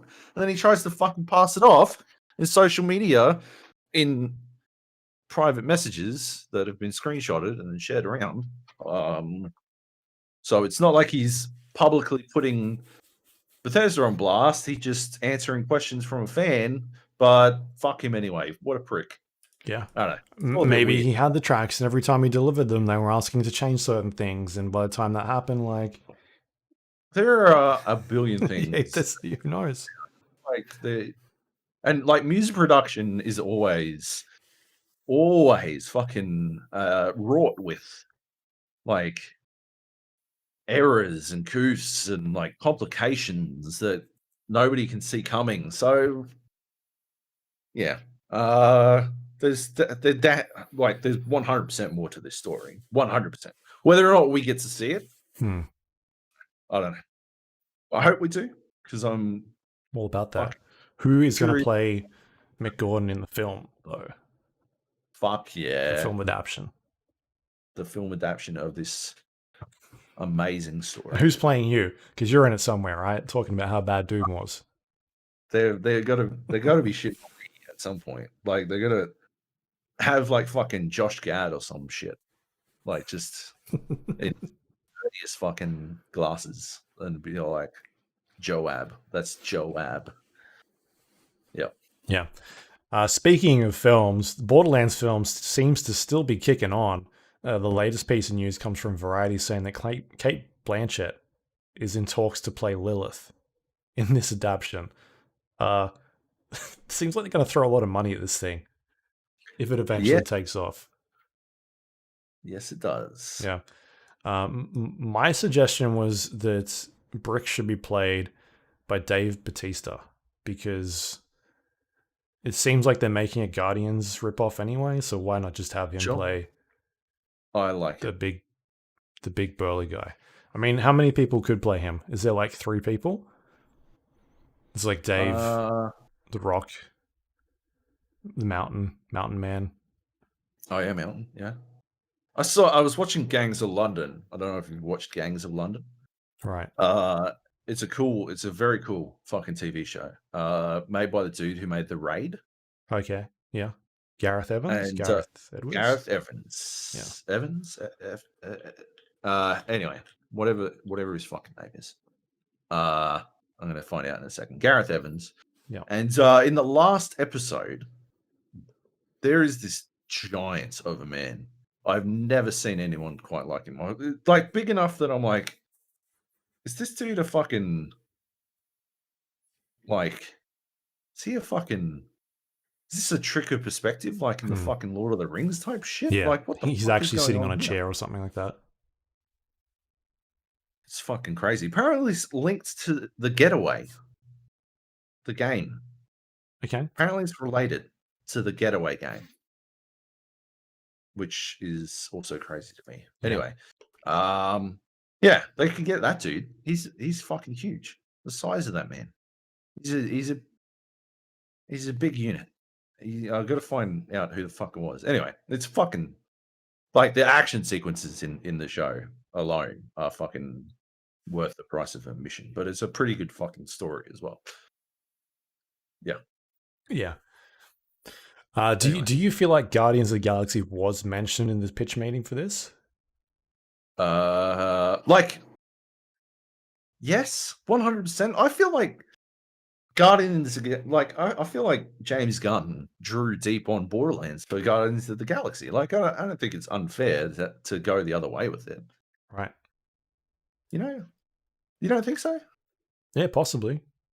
I mean, he's obviously got a background in video games. Like, yeah, I feel like 100%. He drew deep because it is that sort of ensemble, goofy, like intro type shit. I don't know. Yeah. Absolutely. And that's it for the news. We got some questions though. We got an email, and also, do we have any on Discord? Do we have any I don't think we got any Discord. No, we don't. I don't know if Johnny Bravo's question from last week got answered. I've got no idea because my internet dropped out for that. We did answer it. Okay, look at this guy. Fuck yeah. So we got a question, do we? From Yep. Paul. That's it. Here we go. Paul writes in again. Joby and Lukey. Previous question email was short and sweet. This is not. Yes, I do own a landline. If your parents and in-laws were in their 80s, then you would understand. Yeah, fair enough. I did work on the billing of mobile services when they were 007 numbers. So stop whinging about people using older technologies. Some of us are just older. That doesn't mean you should use older technologies. The fucking move with the times. But I guess it's harder to convince your parents. My mum learned about calling on Facebook Messenger, Right. and it is the worst development in my entire life. Because now, like it used to be, I'd be able to like just, I think I've spoken at length this episode about how bad the reception in my apartment is, and so whenever like she was telling me the same story for the 40th time, I would just sort of walk into the kitchen and my reception would cut out. I'd be like, "Oh, looks like my connection's going," and I'd like hang up. But now that you got a bridged router and 2 modems set up. well, I've got fucking Wi-Fi for days, and she's calling me on Facebook Messenger. I can't get away from it. It's really fucked. She's sending technicians around to your house to fix the internet, all sorts of stuff. Right? Like she's more interrupted us before. Luke, thanks for the review of Magic Arena. You apparently did not have the performance issues I've had since the beta of this game, and continuing now with video freezes and long connection times. I do not have a crap PC. i7 2600K, 16 gigabyte of RAM, 1080 Ti with 11 gigabytes, Big Pond cable. We're going fucking. We're learning everything Paul's got. Big Pond cable with 100 megabytes per second. Obviously, Wizards of the Coast do not employ high-quality software optimization engineers. I've had these performance issues with every Wizards of the Coast title since Jewels of the Planeswalkers 2012. Yeah, I don't recall. I remember that there was one Magic game I played because Junglist insisted. Yeah. And it ran like shit on my computer, and I used that as an excuse to stop playing it. So I don't think it's just Paul that has these issues. It does seem like they aren't optimizing very well. But you didn't have any problems, Luke? No, not that I recall. I wonder if the connection issues are to do with matchmaking and if it's regional matchmaking, but also skill-based matchmaking. I don't know. You don't, but like you don't have like I never had any fucking connection issues in Hearthstone. I played Hearthstone on the subway, right, in the city, like on my phone. Like, yeah, no, there shouldn't be connection. That's crazy. Thanks for your recommendation of Legends of Runeterra. I've certainly enjoyed this game more than Hearthstone. My only drawback is that I do not experience the synergy of card properties that I enjoy in Magic, but if this moves to mobile, I see it becoming my next toilet game. I think that's one of those things where Magic has had so long to develop its synergies. Hearthstone is quite similar, and actually had a similar issue in its early days, where a lot of Magic players were like, there isn't the depth, and now Hearthstone's got like too many fucking things interacting with one another, because I know Magic chefs. Sort of too many cooks. Magic will sort of retire like entire card properties, but Hearthstone hasn't done that as far as I'm aware. And yeah, like there's now too many things colliding. But yeah, I think that's something that will come to Legends of Runeterra over time, unless, of course, why doesn't Legends of Runeterra have Vanguard? What if people are cheating at card games? J'accuse. My nephew wanted me to play Warzone with him when it first started. I'm a PC only player and he's PS4. I did convince him to move to keyboard and mouse. I agree that tactical position is vitally important for this game, but I am what Joab likes to refer to as a potato. A Gulag score of 1 to 20 easily reflects my FPS 1-on-1 skills, which makes my experience running into players which have collected a loadout after I managed to work my way through a few kills extremely frustrating. This is my first experience with a battle royale, and it's likely to be my last. I prefer Battlefield, where my team play compensates for my suckiness of FPS 1-on-1 skills. When I hook up with a decent squad, I can regularly get in the top 10 for my side and probably top squad, even though my KD ratio is 1 to 15. Holy fuck. Yeah, like it doesn't. It's definitely not a game where it gives you any option other than to blap.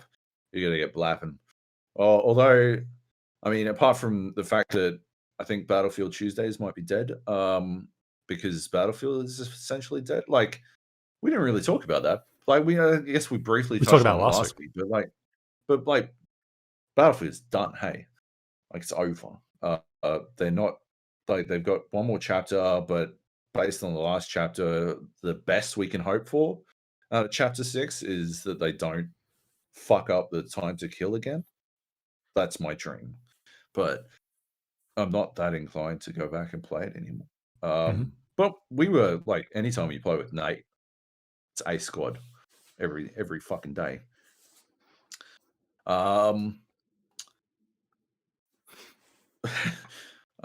This is one hell of this is a big email.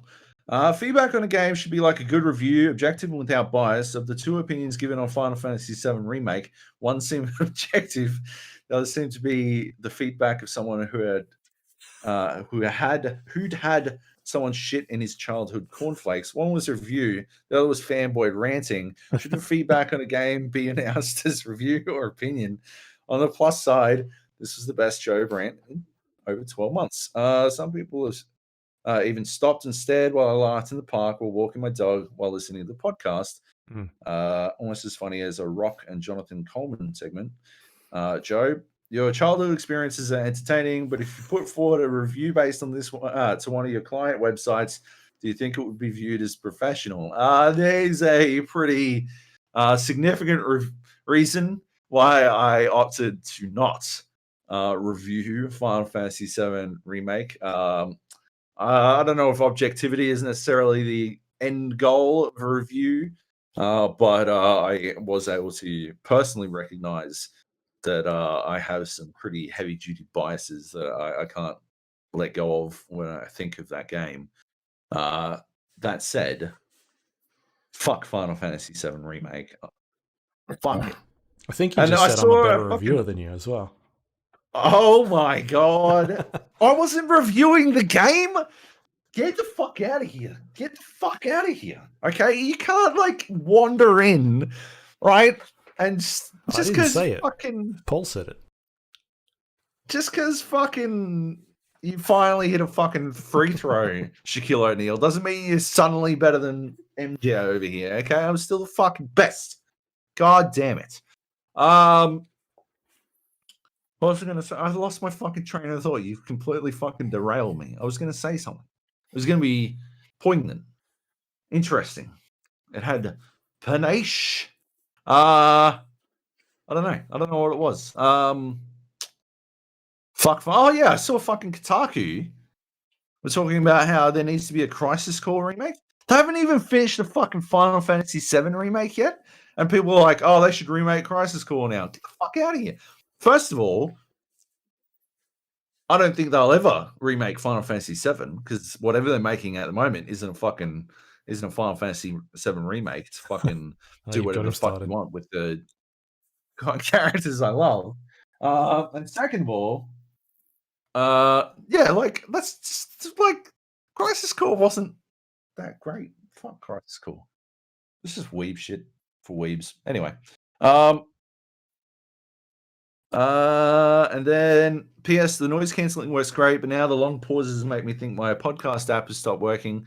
Prefer to hear Joby's farts and aircraft flyovers. Oh, okay. Well, that's pretty interesting. I didn't realize we paused for that long. Maybe Luke should do some editing. No, it's because of the latency. Oh, of course. Because we're trying not to talk over one another. and we've also got like a third of a second of latency on Discord. So Yeah. It's usually is it about half third a of second? second each way, or a second. So Yeah, right. All right. and then on top So of that, the editing. and then there's editing. Yeah. PPS banning of Booth. Booth was banned for alleged hacks in the BF Vietnam GA ladder comp. Oh, it wasn't on the general forum. I vaguely remember this now. The one I remember on the general, because I stayed on the general forum.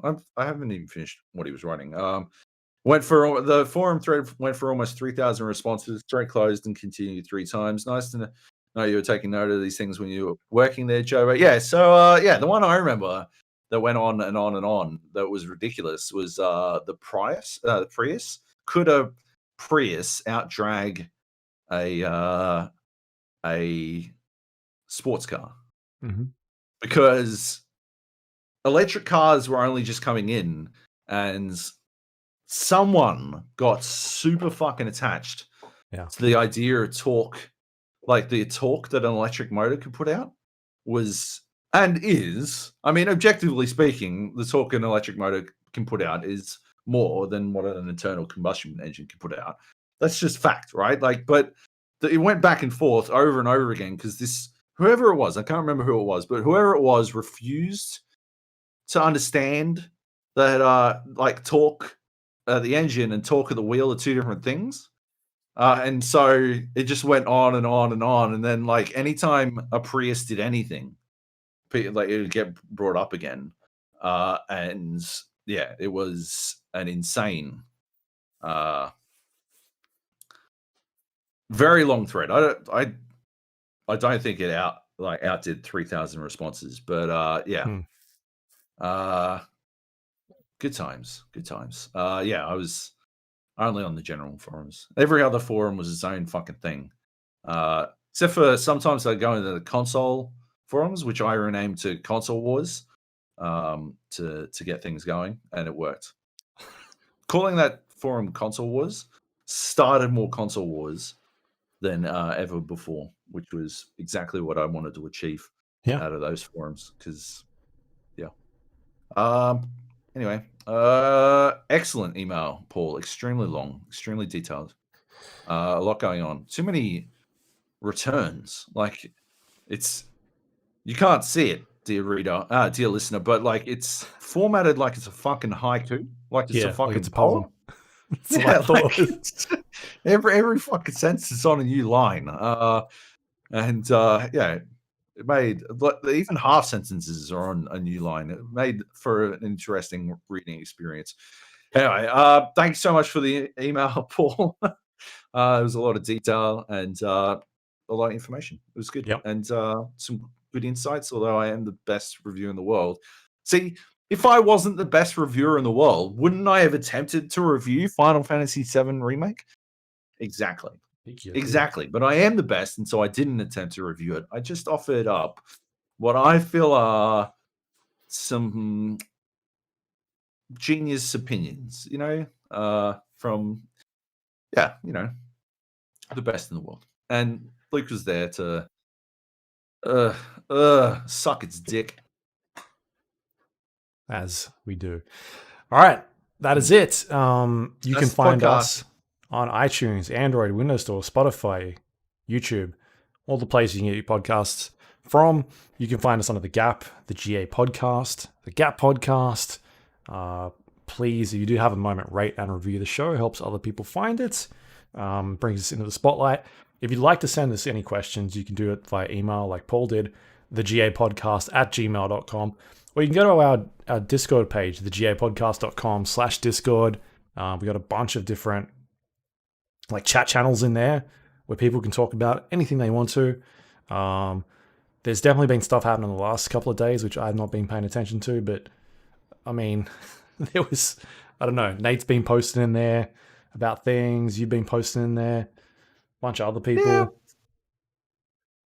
A lot of good discussions. They've progressed on that story. The Aussie players getting charged with match fixing. Right. or charged over their match fixing rather. Yeah, so that continues to develop and all this kind of stuff. It's pretty cool. But yeah. Otherwise, we've got voice channels where people can play games as well. You can find us on social media. You can see Luke's beard. Luke's crazy ISO beard. You can watch it on video as well. You can watch it on video. It's bunker beard. But yeah. That's what we're calling it. You can find us on Facebook, facebook.com/GA podcast, twitter.com/GA podcast. You can find us on YouTube at thegapodcast.com/YouTube. If you want to watch the podcast on video, you can do that. Job's back this week. Last week was just a static image of Joab flexing. I'm so much more animated now. I was actually going to put a picture of Cloud in your place, but I decided not to. It would have been fun. Got it. Yep. You can also go to our website, thegapodcast.com. It's got links to all the things we talked about today, including past episodes of the show. If you want to go listen to them, you can do that. And that's all supported thanks to our Patreon members. They help pay the bills around here. If you'd like to support the show, you go to patreon.com/GA podcast and become a monthly member. Thank you to everyone that does that. It's very much helped us this month because we've paid hosting for our website.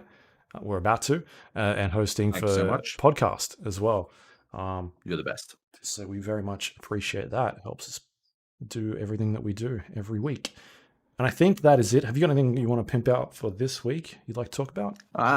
No, because of nothing related issues. Yeah. Want to pimp out your new promo code for your new ISP or anything like that? No. Although I have to look into that at some point. I can't believe you cancelled your internet before getting a new internet connection.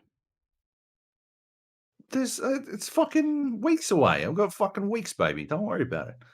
Weeks and weeks. Yeah, we'll get there. It's fine. Yep. What was I going to say? Oh yeah, go on my Twitter at JobyJojo. There's a chance that something comes out. I'm just not sure. So I'll pimp it out on Twitter if that happens. You're on Twitter one of your home videos? What is coming out? Can you give us a hint? No, it's an article on Red Bull. Final Fantasy.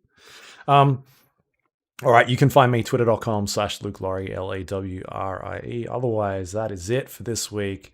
Next week, I don't even know what we're talking about. Maybe we can get some games in now that Joab's back. Now I can play games again. Yeah. See if I can just playing Warzone. Yeah, Warzone time. I haven't played Warzone in a long time because you haven't been playing, basically. That's what it is. But now I'm back. Maybe some Apex. New Apex coming out next week. Yeah. Yeah, true. We can do some of that. I had a big old update for that shit. Yep. Definitely can check it out. All right. Cool. Thanks, everyone, for listening.